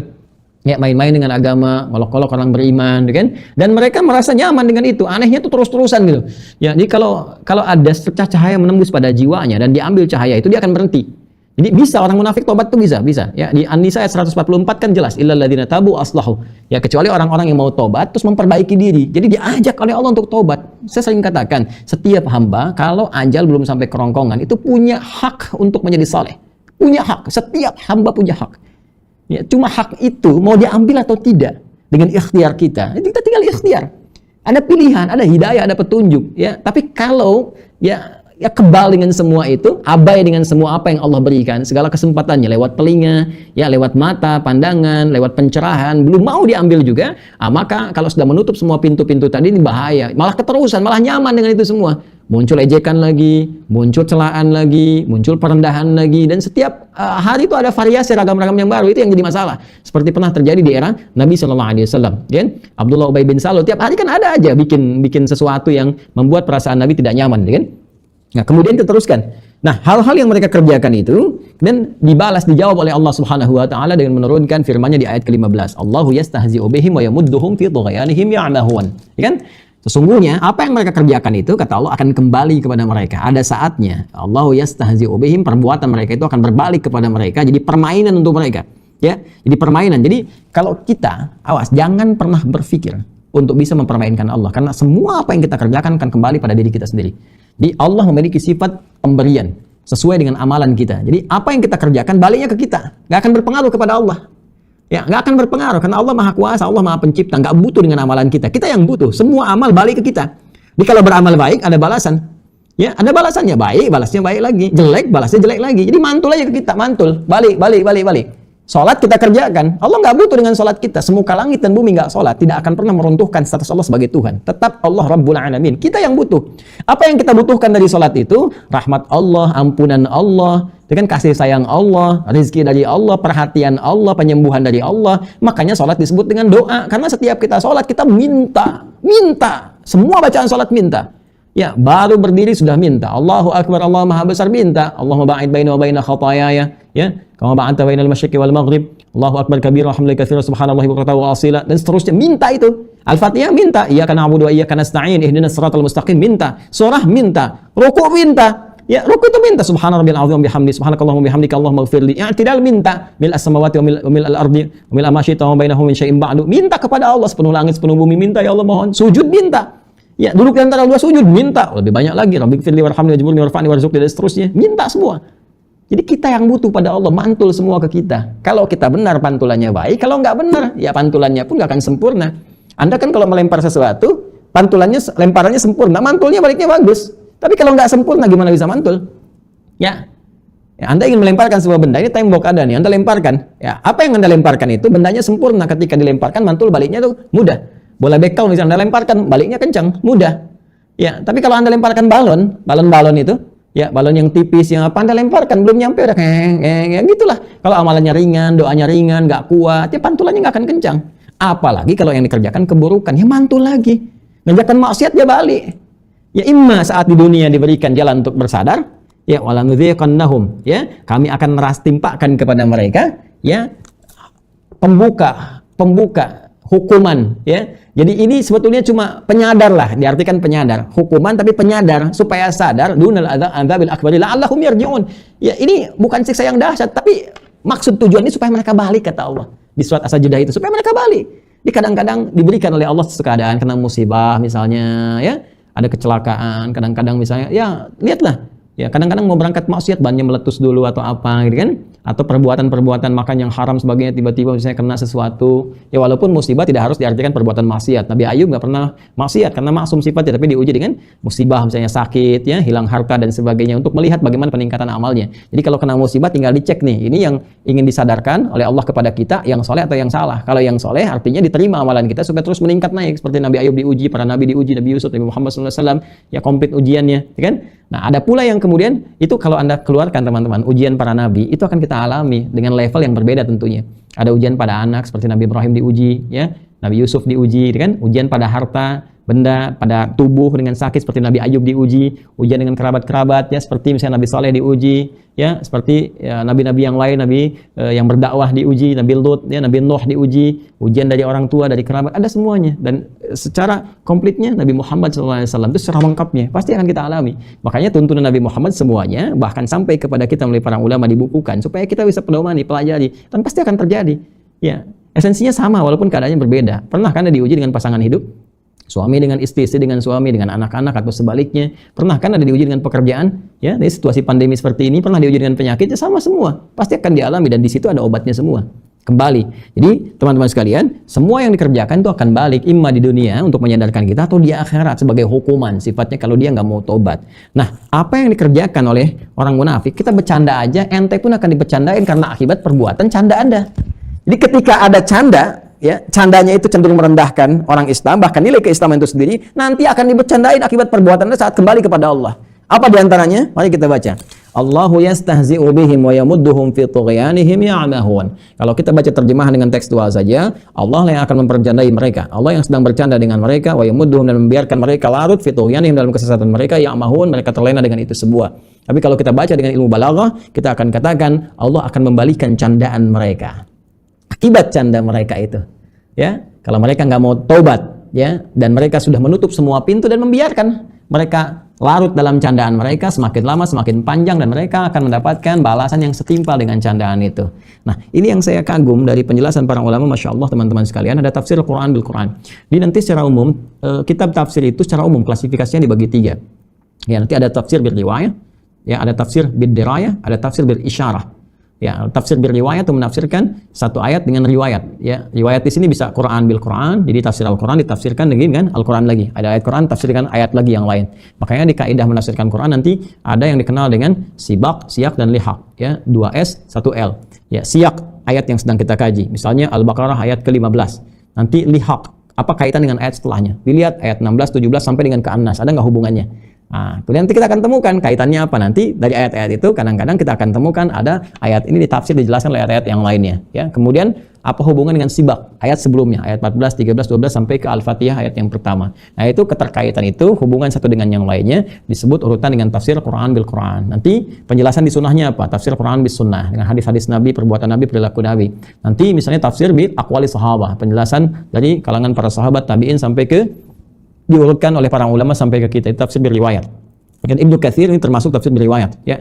Nanti ada tafsir bidirayah, ya, dengan pengetahuan, dengan nalar yang bersumber dari isyarat-isyarat, sumber-sumber hukum otoritatif dari Al-Quran, dari hadis, dilihat, oh ini arahnya kemana nih, secara kebahasaan, dilihat dari ilmunya, dari penerapannya, dari riwayat-riwayat yang ada disimpulkan jadi sebuah hukum. Nanti ada klasifikasi jenis tafsir seperti itu. Nanti kita akan lihat, ya, misalnya nanti ada Al-Kasyaf yang paling populer, ya. Itu bisa didapatkan walaupun beberapa pemikiran bisa kita jauhkan, ya. Nanti selanjutnya ada tafsir bil isyarah. Isyarah itu dengan isyarat batiniyah, tapi referensinya kembali kepada isyarat-isyarat dari ayat-ayat Al-Quran ataupun hadis, ya, seperti Nabi Khidir alaihissalam, Khidir hamba Allah, ya, hamba Allah Khidir alaihissalam diberikan petunjuk oleh Allah untuk mengajarkan Nabi Musa alaihissalam bagaimana kemudian diberikan petunjuk oleh Allah, ya, secara batiniyah, kemudian disampaikan, oh ini maksudnya ini maksudnya ini, maksudnya ini. Nah, ada tafsir-tafsir isyarat yang demikian yang nanti dikembangkan, yang bisa kita dapatkan kekinian. Saya ingin kembali ke sini. Nanti kita tunjukkan satu-satu, ya, koleksi tafsir apa yang ada di kita akan tampilkan dan kita lihat pendapat para ulama yang merujuk pada keterangan Nabi sallallahu alaihi wasallam. Ini Ibnu Katsir, ini termasuk tafsir berriwayah. Jadi mendahulukan Al-Qur'an dengan keterangan Al-Qur'an dulu, lalu dilihat dari hadis-hadis Nabi-nya, aqwal ulama dari sahabat, tabi'in, diriwayatkan sampai dengan ke kita. Ya, yuk mari kita lihat. Waqala Ibnu Jarir, berkata Ibnu Jarir rahimahullah, akhbarallahu ta'ala annahu fa'ilun bihim dzalika yaumul qiyamah fi qoulihi ta'ala. Ya, yang dimaksud dengan Allah yastahzi'u bihim ayat ke-15 dan seterusnya adalah ayat akhbarallahu ta'ala, Allah subhanahu wa ta'ala menginformasikan annahu, bahwa sungguhnya Allah subhanahu wa ta'ala fa'ilun bihim, akan membalikkan semua candaan mereka itu, dzalika, apa yang mereka candakan itu, yaumul qiyamah, pada hari kiamat. Fi qaulihi ta'ala, itu nampak dari isyarat firman Allah subhanahu wa ta'ala. Jadi ini ayat ke-15 Al-Baqarah ditafsirkan nanti oleh ayat yang lain. Di mana ayatnya? Ya, ayatnya disebutkan di sini, yauma yaqulul munafiquna wal munafiqatu lil ladzina amanu dhuruna naqtabis min nurikum qila irji'u wara'akum faltamisu nura faduriba bainahum bisurin lahu bab batinuhu fihi rahmah wa dhahiruhu min qibalihil adzab. Ini enggak disebutkan di Quran surah ke-57 Al-Hadid ayat ke-13. Ya, Masya Allah, Allahu Akbar, Allahu Akbar, Allahu Akbar, indah sekali kalimatnya. Ya, jadi teman-teman sekalian, masih ingat nggak tadi? Orang munafik kan mengatakan kami cuma canda aja nih mau orang beriman. Ya, ini saya ingin sampaikan sesuatu yang sangat indah sekali. Ini tafsir Quran bil Quran dengan kalimat yang sangat indah. Ya, saya ingin gambarkan begini teman-teman sekalian. Mohon maaf ya, tidak bermaksud mengajari, hanya menyampaikan apa yang tadi diutarakan. Ilustrasinya begini, ilustrasinya. Karena kalau Anda baca tafsirnya aja, ini nggak ada penjelasan detail yang nanti coba kita uraikan. Jadi hanya gambaran saja. Saya mau sampaikan begini, ini orang munafik. Munafik jangan di kanan lah, di kiri aja. Ya. Munafik nggak punya sifat kebaikan. Ini orang munafik sini. Munafik. Kan? Cirinya itu kan paradoks antara lisan dengan hati. Tidak sama antara di lisan dengan hatinya. Gitu. Ya kan? Di lisannya kelihatan baik, di hatinya ternyata buruk. Ya. Sebentar. Lisan kelihatan nggak? Kelihatan kan? Makanya kalau bicara kedengaran kan? Lisan itu suara merambat. Ya, suara itu bunyi yang merambat, ya. Terdengar oleh kita dengan frekuensi tertentu, terdengar. Ya, nah itu sesuatu yang nampak terlihat disebut zahir namanya. Zahir. Makanya ada zuhur. Zuhur itu nyata, terang. Saat keadaan mulai terang, nyata, matahari tepat di atas kita, ya kan? Terlihat sudah nyata situasinya, bayangan sudah mulai miring, gitu kan? Sedikit daripada kita itu sudah zahar, sudah terang segala hal. Zuhur. Zahir. Sedangkan sesuatu yang tak nampak secara langsung, ya, makanya kan kita nggak bisa lihat nih hati kita gimana. Bukan hati dalam konteks organ fisik ya, hati pusat spiritual kan nggak kelihatan, kan? Terus bisikannya pun nggak langsung terdengar, nggak terdengar telinga kan? Ya nggak terdengar telinga. Jadi bisikan itu terasakan saja. Nah, itu disebut batin namanya. Makanya ada suara batin, suara hati, ya kan? Batin. Satu ini. Nih sifat munafik. Jadi di lisannya nampak baik, terlihat nyata, zahir. Hatinya buruk, tidak kelihatan, batin. Dua, sifat mereka bertemu dengan orang-orang yang beriman itu, mereka gunakan kata istihza. Istihza. Istihza. Jelas? Makanya mereka mengatakan, innama nahnu mustahzi'un. Menggunakan isim fa'il langsung. Tuh. Seperti yang telah tadi saya jelaskan, ada celaan, ada hinaan, ada perendahan, dan ini dikemas dalam bentuk candaan. Sampai sini dulu. Apa yang terjadi? Maka hukum Allah berlaku. Allah punya hukum. Allah lahul hukum. Lahul hukmu. Punya hukum. Tadi yang saya katakan, dalam bahasa gampang yang mengambil pendekatan unsur fisika, ya hukum fisika, kita ambil hukum pantulan aja. Setiap amal, baik atau buruk, saleh atau salah, itu akan mantul kembali pada kita pelakunya. Jelas ya? Apapun yang kita kerjakan, itu fali nafsi, akan balik kepada diri sendiri. Kalau baik, berupa nilai kebaikan pahala balik. Kalau keburukan berupa dosa, itu pun balik. Itu semua akan balik. Termasuk perbuatan orang munafik pun, ini ketika dikerjakan akan balik lagi. Ya, kalau mereka dengan seperti ini balik nanti, kalau mereka pun bercanda dengannya akan balik lagi kepada mereka. Kapan? Kata Ibnu Jarir rahimahullah, akhbarallahu taala, Allah menyampaikan subhanahu wa taala annahu fa'ilun bihim. Ya, jadi Allah subhanahu wa taala akan membalikan apa yang telah mereka kerjakan, dzalika, apa yang telah mereka kerjakan yaumal qiyamah, pada hari kiamat nanti, fi qaulihi, pada firman-Nya, ini dibalikin oleh Allah, dijelaskan langsung turun firman Allah di Quran surah ke-57. Al-Hadid. Al-Hadid. Di ayat keberapa? Ayat 13. Ya, silakan dicek nanti ya, teman-teman. Nah, di situ nggak disebutkan referensinya, seingat kami di ayat ke-13. Yauma yaqulul munafiquna wal munafiqat. Ingat, ini konteksnya akhirat. Ketika mereka mulai mendapatkan balasan dari amalannya. Orang munafik jelas neraka. Orang munafik jelas. Innal munafiqina fid darkil asfali minan nar. Orang munafik itu tempatnya di neraka paling bawah, di keraknya, kerak neraka yang paling bawah. Iyadzubillah, Allahu akbar. Wa na'udzubillahi min dzalik. Di kerak paling bawah. Ya, tadi saya katakan, masih ingat uraian saya bahkan di pekan-pekan yang lalu, ya kan? Orang munafik ini kenapa tempatkan paling dalam? Karena dia ngaku beriman, tapi menjelek-jelekan keimanan orang lain, bahkan keimanan yang dia anut, keislaman yang dia anut. Kalau orang yang tidak beriman, ya, sampai dia wafat, ya kan, menutupnya dengan Allah, dia kafir, kan jelas. Ya, jelas posisinya. Kalau ini mengatakan beriman, tapi imannya digunakan sebagai candaan untuk menjelek-jelekan keyakinannya. Itu yang menjadikan dia lebih nestapa ketika dia kembali kepada Allah di akhirat nanti. Bahkan nanti digiring dulu langsung ke neraka jahanam. Ya, innallaha jami'ul munafiqina wal kafirina fi jahannam jami'a. Itu di penghujung Quran surah ke-4 An-Nisa ayat 140. Di ujung ayat 140 di Quran surah ke-4 jelas innallaha jami'ul munafiqina, Allah akan menghimpun orang munafik wal kafirin, orang-orang ingkar, ya fi jahannam jami'a, di neraka jahanam kesemuanya. Cuma tempat munafik di neraka jahanam itu paling bawahnya, fid darkil asfali minan nar, ya kan? Itu yang paling bahaya.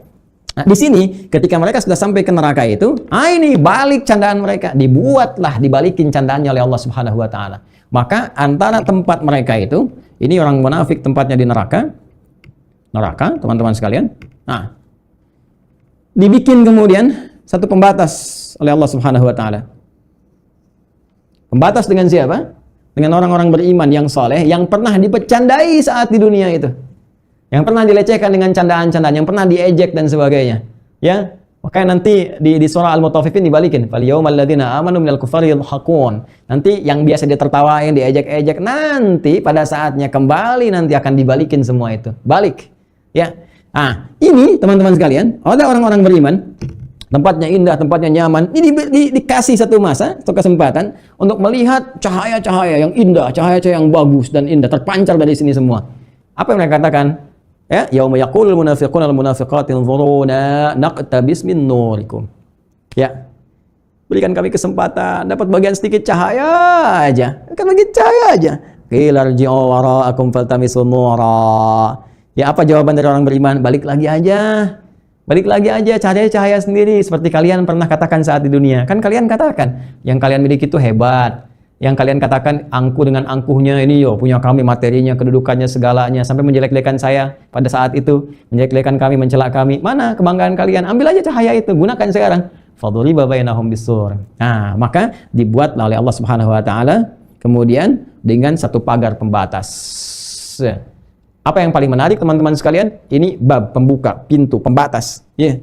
Lahu bab, bisurin lahu bab. Batinuhu rahmah wa zahiruhu min qibalihil azab. Perhatikan, ada batinuhu fihi rahmah, batin. Wa zahir. Tuh lihat teman-teman sekalian, batin, zahir. Ya, lihat. Batin, zahir. Perhatikan bagaimana Allah membalikannya. Saat di dunia, orang munafik itu zahirnya kelihatan baik, tuh, yang ini. Di lisannya cakapnya kayak baik dan sebagainya, tapi hatinya buruk. Batinnya ada azab, ada permusuhan, ada nuansa siksa terhadap orang beriman, nuansa hukuman, nuansa ingin mencela, mengejek, menghukum dan sebagainya. Di dalam jiwa mereka dulunya ada azab terhadap orang beriman, di zahirnya kayak orang benar mengatakan saya beriman. Dibalik oleh Allah saat di akhirat dibalikin. Batinuhu fihi rahmah. Jadi ketika mereka melihat pintu pagar itu, di balik itu, di dalamnya, di dalam ini semua ada rahmat, ada semua nilai-nilai kebaikan. Wa zahiruhu, sedangkan di depan mereka nyata, jelas, terang, terpancar azab yang menghinakan, membinasakan dan mengembalikan kepada mereka. Ini bikin permainan. Ya, pengen dapat cahaya, balik lagi, kena azab lagi. Pengen dapat cahaya, balik lagi, kena azab lagi. Jadi apa yang mereka lecehkan saat di dunia akan balik, kemudian kembali ketika mereka kembali ke akhirat. Ini didahulukan oleh Allah, informasi di dunia supaya tobat. Bukan terus-terusan. Jadi bukan bikin ini lagi, tiap hari bikin lagi itu, tiap hari ini lagi, itu lagi. Bukan seperti itu. Ini diturunkan beritanya, kasih Allah, rahman Allah supaya tobat. Supaya tobat. Supaya balik kembali. Jadi bukan candaan, gak ada pesta di neraka. Ya, gak ada rame-rame. Yang ada tuh cuma ini aja semua nih. Ini teman-teman sekalian, nih yang seperti ini kita perhatiin nih. Ya, ini kita liatin. Jadi ada nih kita liatin, nih kita perhatiin, nih kita ambil hikmahnya. Ini kita tobatin nih, ya bukan dipermainkan. Sekali lagi, nih ini ayat-ayat ini, gambaran-gambaran ini kita pahami nih. Ini kita pahami, ini kita pelajari, ini kita tobatin, ini kita jauhi. Jadi bukan tiap hari diambil-ambil lagi, dikerjain lagi, itu tidak tepat kembali. Jadi kita doain. Awas, saya terangin ini bukan macam-macam ya. Jadi kita pikirkan yang baik sehingga kembali kepada kebaikan. Ini isi tafsir. Isi tafsir. Jadi kalau pengen belajar nanti insya Allah silahkan dibaca. Ini masih asli kok, alhamdulillah. Ini saya ambil yang asli, bahasa Arab, dan gak ada harokatnya. Ya, jadi kalau ada persoalan, silahkan baca kitabnya kembali, dan kita diskusikan, kemudian kita saling mendoakan pada kebaikan. Jelas ya? Ayo, kita kembalikan lagi ke sini. Nah, ini jadi apa yang dikerjakan saat di dunia itu dibalikin oleh Allah saat di akhirat. Dan Allah itu maha benar. Makanya kita kalau ngaji kita katakan sadaqallah, sadaqallah, wa sadaqa rasuluhul karim. Sadaqah pasti benar. Allah Subhanahu wa taala benar dan kebenarannya mutlak. Karena itu menggunakan kata haq. Al-haqqu min rabbik. Hak itu kebenaran mutlak yang sudah tidak ada tawarnya lagi. Ya, sudah enggak ada la yahtamilul kadzib wal sidqa wal kadziba. Enggak ada pilihan-pilihan benar atau mungkin salah. Tidak, semua pasti benar. Pasti kembali, ya. Karena itu qila irji'u wara'akum faltamisun nura faduriba bainahum bisurin lahu bab batinuhu fi rahmah wa dhahiruhu min qibalihil adzab. Kalau kita teruskan ayatnya yunadunahum alam nakum ma'akum, ya, dan mereka manggil-manggil tuh. Di ayat ke-14 yunadunahum alam nakum ma'akum, ya, dan mereka manggil-manggil orang-orang beriman. Ini dibalikin lagi, Allahu akbar. Kan di ayat ke-14 mereka mengatakan inna ma'akum, ya kan? Innama nahnu mustahzi'un. Inna ma'akum, innama nahnu mustahzi'un. Itu perkataan mereka pada teman-teman yang syayatinihim tadi, yang suka ngajak-ngajak pada keburukan. Itu ketika di akhirat, itu ditinggalkan kawan-kawan sekutunya tadi, ya, balik ngeklaim ke orang beriman. Yunadunahum alam nakum ma'akum. Jadi waktu di dunia, orang munafik mengatakan pada teman-temannya, ya, inna ma'akum, kami dengan kalian. Tapi saat di akhirat ditinggalin teman-temannya itu. Makanya saya katakan, saya nasihatkan dari sekarang, jangan berteman dengan orang munafik, jauhi. Ya, karena itu kamuflase aja. Itu sama-sama mencari kesempatan dalam suasana yang sama. Di akhirat ditinggalin juga semuanya. Udah, yauma yafirrul mar'u min akhihi wa ummihi wa abi wa sahibati wa bani likulli imrin minhum yawma idzin sya'nu yughnihi. Udah. Ya. Ngaji yang benar. Baca lagi Qur'annya sehingga ada getaran pada jiwa kita. Baca dengan baik. Ya, jangan sebagian, jangan dipotong-potong ayat. Yang potong video aja bermasalah, apalagi potong ayat. Ya, jadi saya pun gitu kalau ngajar jangan dipotong-potong ya videonya ya. Ini banyak nih. Pas saya sebutin satu-satu deh ya, yang suka motong-motong tuh, yang nggak nyentumkan sumber, kadang dipotong hanya mencari pendapatan dunia saja, yang itu nggak ada untungnya teman-teman sekalian. Ya, cari yang benar, tampilkan yang baik-baik ya, dan sebagainya. Ayo balik lagi ke sini ya. Wa qauluhu ta'ala, demikian pula ditafsirkan oleh firman Allah Subhanahu wa taala, "Wa la yahsabanna alladziina kafaru annama numli lahum khairul li anfusihim, innama numli lahum liyazdadu itsma." Jadi Allahu akbar, indah sekali. Jadi yang pertama di Quran surah 57 ayat 13 tadi menafsirkan Allahu yastahzi'u bihim, sedangkan yang kedua ini Quran surah ketiga Ali Imran ayat 178 di halaman 73 paling kanan pertengahan. Coba buka mushafnya. Ya, halaman 73, mushaf standar, paling kanan pertengahan. Kalau nggak sama, lihat di nomornya, 178, Quran surah 3, Ali Imran, ayat 178. وَلَا يَحْسَبَنَّ الَّذِينَ كَفَرُوا أَنَّمَا نُمْلِي لَهُمْ خَيْرٌ لِأَنفُسِهِمْ إِنَّمَا نُمْلِي لَهُمْ لِيَزْدَادُوا إِثْمًا. Yang ini tafsir dari ayat وَيَمُدُّهُمْ فِي طُغْيَانِهِمْ يَعْمَهُونَ. Dan membiarkan mereka kalau nggak mau tobat, membiarkan mereka dalam candaan-candaan mereka. Kayak dinikmati gitu.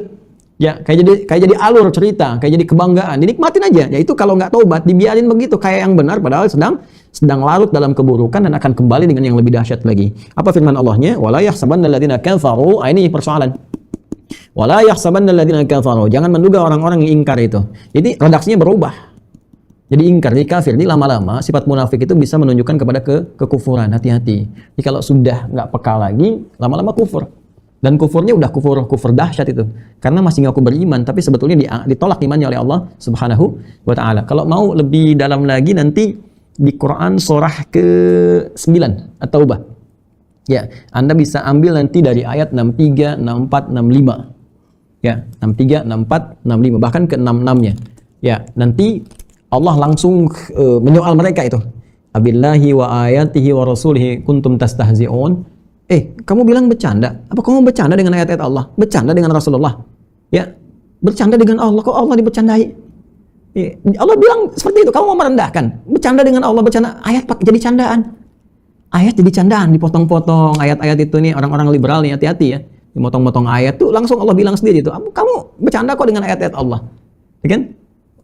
Obi ayati wa bi rasulihi, dan dengan rasul, dengan hukum-hukumnya, dengan kalimat-kalimatnya kuntum tastahzi'un, kalian kok bercanda pakai yang seperti itu, menghinakan, merendahkan dan sebagainya. Ya. Lantas mereka kemudian disebut di sini innama numli lahum liyazdadu itsma. Ya, itu ditolak oleh Allah Subhanahu wa taala, disampaikan bahwa dengan sifat munafik itu lebih dekat kepada kekufuran. Ya, bahkan oleh Allah Subhanahu wa taala pada Rasulullah SAW, di antara paparan ayatnya yang tadi saya sebutkan, itu Nabi diminta kalau kelihatan mereka benar-benar gak serius dan cenderung larut dalam kemaksiatan dan sebagainya, kalau mereka minta maaf pun itu terkesan pura-pura. Ya, jadi langsung diturunkan oleh Allah.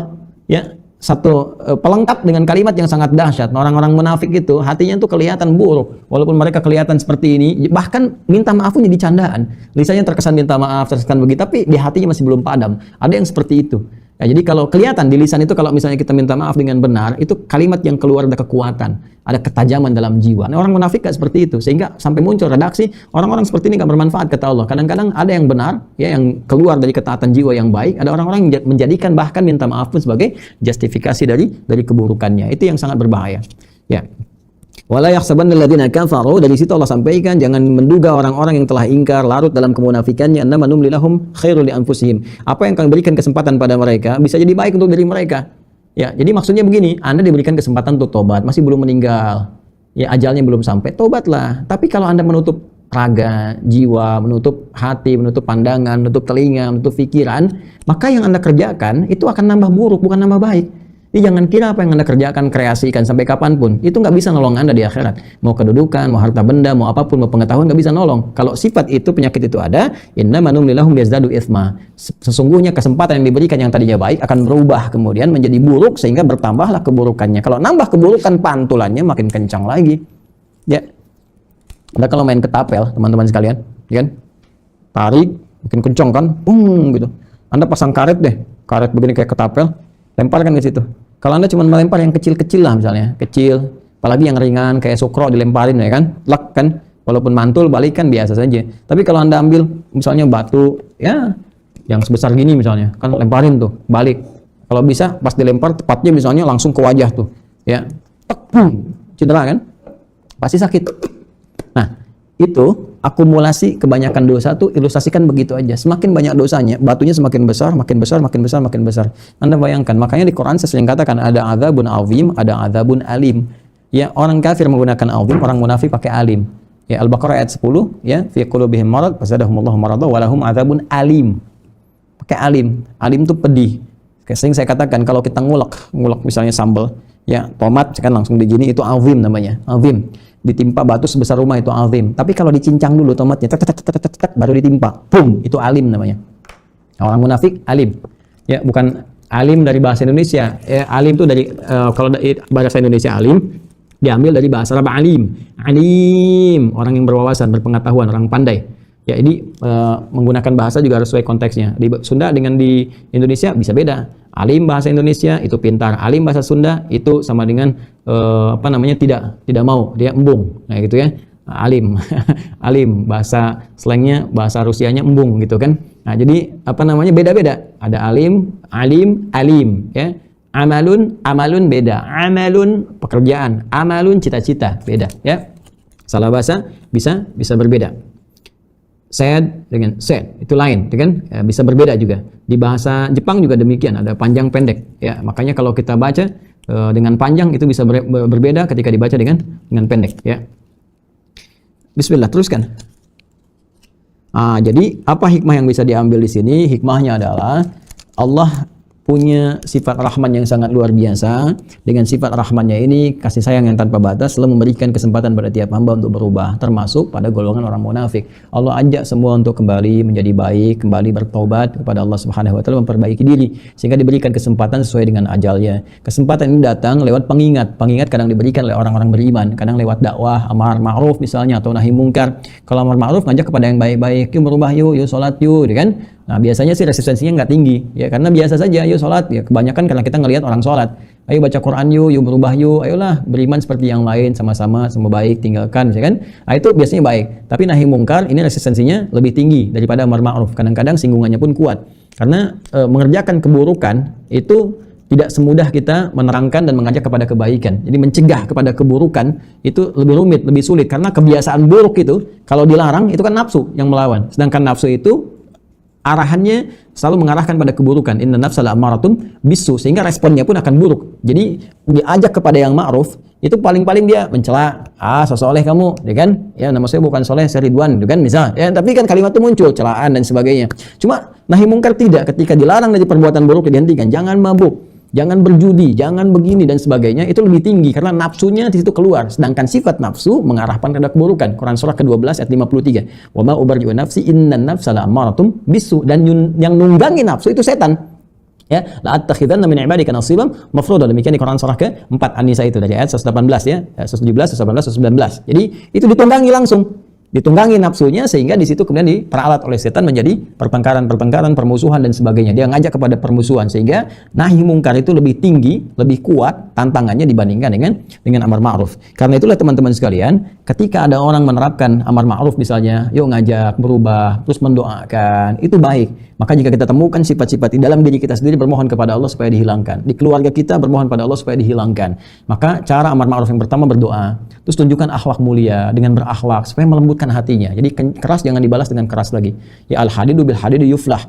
Batu diadu dengan batu maka akan hancur, ya, nggak ada yang menang gitu kan. Maka di sini cara yang terbaik adalah bagaimana didoakan terlebih dahulu, dibalas dengan akhlak yang mulia, kan, tunjukkan yang baik-baik, kemudian ditunjukkan dengan cara yang benar, diarahkan pada yang baik tanpa harus melanggar hal-hal yang norma yang sudah ada, hukum-hukum yang sudah ada. Nahi mungkar adalah lawannya. Jadi kalau ada diingatkan, jangan berbuat maksiat, jangan judi, jangan korupsi, jangan marah juga, karena semua peringatan itu kembali kepada hukum Allah Subhanahu wa taala dengan sayangnya. Di kemasan, lihat frame-nya, ada frame sayang Allah, rahman Allah yang diberikan kepada kita untuk kembali kepada Allah Subhanahu wa taala. Siapapun yang menyampaikan kepada kita, mungkin dari ustadz, mungkin kalangan biasa, mungkin dari kiai, mungkin dari habib, mungkin dari teman sekantor dan sebagainya, ngingetin, itu tandanya kita dicintai oleh Allah Subhanahu wa taala.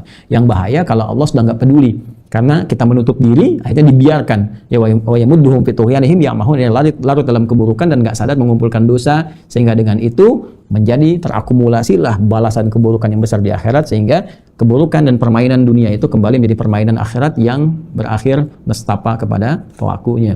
Ini kesimpulan yang bisa kita ambil di pertemuan kali ini, ayat 14 sampai dengan ayat 15. Nanti sebelum masuk ke ayat 16, seperti biasa, pekan depan kita akan tanya jawab kembali. Ini ada beberapa pertanyaan juga yang dikumpulkan, yang kemarin langsung, ya belum sempat tentunya saya jawab. Ini teman-teman sekalian, untuk pekan depan kita akan tanya jawab. Formatnya seperti kemarin ya, jadi saya itu langsung, sebelum taklim saya minta staf saya biasanya bikin flyer, nanti di situ ada yang sharing, ya saya biasakan sharing. Saya tidak punya kemampuan harus menjawab ini, tidak, kita hanya sharing saja. Anda share pertanyaan, saya share pengetahuan yang Allah titipkan lewat guru-guru kami yang telah mengajarkan atau informasi yang saya dapatkan. Nah, jadi nanti teman-teman baik dari Instagram ataupun YouTube, ya nanti itu akan dirangkum, biasanya di print supaya mempercepat. Kalau saya baca handphone lagi kadang ketutup, harus buka lagi, jadi oleh staf kami nanti akan di print. Jadi seperti ini, jangan di zoom ya supaya nggak tampak ini ya. Jadi nanti seperti ini dari IG misalnya, terus ada yang dari YouTube, jadi seperti ini kan, dari YouTube. Nah, jadi nanti sebelum waktunya di print, dari sini nanti kita akan coba bacakan seperti pekan yang telah lalu. Kalau mungkin tidak sempat nanti dibahas, insya Allah saya tidak berjanji, tapi berusaha untuk mencari waktu di sela-sela, nanti kita akan bacakan, mungkin direkam, nanti setelah itu diupload kembali. Mudah-mudahan itu bisa mewakili dari apa yang teman-teman telah sharekan dari pertanyaan-pertanyaan dan jawaban yang bisa kita tampilkan dengan izin Allah Subhanahu wa Ta'ala. Tentunya bila dirasakan benar, baik, sesuai, itu adalah petunjuk Allah dan Rasulnya, silahkan amalkan. Bila ada yang keliru pun itu mutlak kesalahan saya. Pasti itu kesalahan saya, tinggalkan pendapat saya dan ambil pendapat ustaz-ustaz lain yang lebih baik, yang membuat iman kita lebih kuat insya Allah dan wawasan kita meluas. Nah, itu kesimpulan pelajaran kita hari ini. Kemudian selanjutnya saya ingin mengumumkan beberapa hal. Yang pertama, seperti biasa untuk program STUAH, ya, karena ini program yang banyak diminati saat ini, bersyukur pada Allah Subhanahu wa Ta'ala bahwa alhamdulillah telah banyak sekali kemajuan-kemajuan, perkembangan-perkembangan, setoran-setoran itu Masya Allah ya, sudah masuk, sudah puluhan ribu. Karena itu saya berharap teman-teman bersabar, kalau ada yang kira-kira belum masuk misalnya ke sistemnya, itu artinya dalam antrian, tapi tetap dipantau semuanya, diberikan kesempatan-kesempatan, insya Allah akan terus dikembangkan, dan saya lihat sudah sangat bagus sekali format setorannya, keketatannya dan sebagainya. Dan insya Allah dengan izin Allah pekan ini saya akan berjumpa dengan yang grup akhwat, jadi ada ikhwan dengan akhwat via media daring ya, kita akan tersambung seperti janji saya di pertemuan yang lalu pada peserta STUAH. Sedangkan teman-teman yang belum mengikuti dan berminat untuk itu semua, saya lihat antriannya itu kemarin ada 1.500 dan sebagainya, dan sering kali bertanya gitu kan. Insya Allah selalu terbuka, teman-teman silahkan ikuti aja petunjuknya gitu kan. Bahkan saya sudah siapkan, saya katakan saya berusaha betul ya, ada rezeki kita siapkan kembali paket-paketnya. Sekarang saya berusaha untuk menyampaikan secara gratis itu ya, sampaikan gratis, kita siapkan lagi. Kemarin dengan teman-teman sudah menyiapkan kembali, ngangkat-ngangkat tuh teman-teman ya, disiapkan, nanti paketnya kita siapkan insya Allah. Saya punya prinsip gini, di Quantum Akhian Institute kita berusaha menampilkan kalau kita bisa berbagi, kita akan siapkan sendiri. Kita siapkan, kita sampaikan, Anda tinggal mengikuti, alhamdulillah, dan tinggal didapatkan. Misalnya kalaupun ada biaya mungkin pengiriman saja ya, kalaupun kami bisa tanggung, biasanya kami tanggung, kalau harus share kami sampaikan. Ya, kalau Anda ingin support nanti berbagi misalnya untuk pengadaan lagi, ya silahkan kita sampaikan, ini rekeningnya ini, nanti kita arahkan sesuai dengan objeknya. Kemudian teman-teman sekalian, itu terkait dengan STUAH, Sekolah Terbuka Usahakan Al-Quran Hafal. Yang kedua ini sangat penting sekali, saya dapat informasi dari mana-mana bahwa ada orang-orang yang berjualan herbal ya tertentu, kemudian di situ dinamakan satu, bahkan ada yang pakai nama saya, gambar saya gitu kan. Ada lagi yang menugaskan orang-orang untuk jualan lagi, terus dibuat narasi-narasi dari saya. Bahkan saya buka di online itu, saya ditunjukkan, saya kemudian cek, ternyata ada video saya pada jualan herbal tertentu. Saya ingin katakan sekali lagi, saya tegas sampaikan, pertama, saya tidak pernah berjualan herbal. Jadi kalau ada yang nawarkan pada Anda bawa narasi dari saya, ya bawa narasi-narasi Ustadz Adi ini itu menemukan ini itu dan dia jualan, itu pasti bukan dari saya, karena saya nggak pernah jualan. Ya, dan saya katakan saya tidak bertanggung jawab terhadap segala akibat yang muncul dari apa yang dikerjakan oleh yang bersangkutan, orang-orang ini. Saya tidak pernah tahu dan saya tidak pernah berkoordinasi dengan mereka. Ya, tolong kalau menyebar di grup WhatsApp dan sebagainya ada orang jualan tertentu, apalagi saya sering katakan teman-teman, saya ini berusaha untuk membawa suasana ke suasana akhirat. Ya, jadi memang pribadi saya jaranglah misalnya kalau harus nyual orang, nuntut atau ini itu, tapi saya ingatkan nggak berkah. Ya, jadi pekerjaan seperti itu nggak berkah, sama dengan yang motong-motong video atau bawa dan sebagainya, itu ya nggak berkah gitu. Walaupun Anda nggak saya tuntut, nggak untuk apa juga nuntut orang gitu. Saya pribadinya seperti itu, tapi saya memberikan nasihat, jangan lakukan, itu nggak baik. Ya, tapi kalau sudah ke kriminal dan jadi buruk, nah itu nanti pekerjaan dari yang berwajib, mungkin ada BPOM, ada polisi dan sebagainya untuk bisa meluruskan kembali. Jadi saya ingatkan jangan dilakukan hal seperti itu karena khawatir berdampak ya. Anda nggak pernah riset, nggak pernah tahu seperti apa dan sebagainya, tiba-tiba muncul dan nggak pernah koordinasi, dan itu bukan dari saya sama sekali. Sekali lagi itu bukan dari saya. Ya, sedangkan apa yang saya riset saya telah serahkan. Satu ke BNPB diterima juga oleh Ketua BNPB Letjen Doni Monardo, riset saya sudah saya serahkan. Dan dari Kemenristek timnya datang ke sini juga saya serahkan juga. Dari BAIS saya juga serahkan juga. Silahkan dikembangkan, riset oleh negara. Adapun yang ada di saya berikan sepenuhnya secara gratis ya bagi teman-teman yang meminta untuk hal tertentu, yang penguatan imun misalnya ataupun juga pernafasan macam-macam, itu sudah kami formulasikan. Itu sangat hati-hati sifatnya. Bahkan saya sendiri, ya saya yang meracik sendiri ya, teman-teman berwudu semua disiapin, kadang-kadang sampai tengah malam ditimbang segalanya, kadarnya, dan itu nggak sembarangan. Jadi kalau ada penyakit tertentu kita minta rekam medisnya. Kalau misalnya ada orang bilang COVID datang, mana swabnya, CT-nya berapa, ya, thresholdnya berapa, lihat apakah di bawah 30, di atas 30 atau ke berapa, ininya ukurannya bagaimana, itu ada semua, sehingga rekamnya ada semua. Ya, jadi rekam medisnya ada, ininya apa dan sebagainya. Dan itu bukan main-main, konsultasinya dengan para ahli, ada diskusi dengan dokter, dengan macam-macam, dicek ke semuanya. Jadi hati-hati sekali lagi, ini bagian yang kedua. Dan yang terakhir, teman-teman sekalian, terkait dengan PUKAU, ya dulu PKU ya, sekarang kita sampaikan PUKAU, program utama kader ulama ya. Insya Allah kita ada penyiapan kembali untuk kader ulama supaya kita bisa maksimalkan sebagai calon-calon ulama di masa depan yang bisa menggantikan kami-kami pada saat ini. Jadi insya Allah dalam sepekan 2 pekan ke depan kita akan sampaikan informasinya yang memenuhi syarat, nanti bisa belajar dan insya Allah kami fasilitasi untuk pembelajarannya. Sekira itu, maafkan saya mencintai Anda semua karena Allah Subhanahu wa taala. Jika ada yang kurang berkenan mohon diingatkan supaya saya perbaiki, dan sekali lagi semoga kita senantiasa dijaga oleh Allah Subhanahu wa taala. Sayangi diri kita, keluarga kita, sayangi teman-teman kita, dan sayangi bangsa kita, cintai negara kesatuan Republik Indonesia. Mohon pada Allah supaya dijauhkan dari perpecahannya, jangan berselisih, jangan berpecah belah, berdiskusi, berdialog, bertemu, cari solusi. Setelah itu kita makmurkan sama-sama bangsa kita tercinta dan semoga dibebaskan dari virus COVID yang sekarang tengah kita hadapi. Allahumma taqabbal minna innaka antas samiul alim wa tub alaina innaka antat tawwabur rahim. Rabbana atina fid dunya hasanah wa fil akhirati hasanah wa qina adzabannar. Allahumma ij'alna min ahlil Qur'an waj'alil Qur'ana sahiban lana fid dunya wa syafi'an lana fil akhirati arhamar rahimin. Bifadlika subhana rabbika rabbil izzati amma yasifun wa salamun alal mursalin wa akhiru da'wana subhanakallahumma bihamdika nashhadu an la ilaha illa anta nastaghfiruka wa atubu ilaik walhamdulillahi rabbil alamin. Assalamualaikum warahmatullahi wabarakatuh.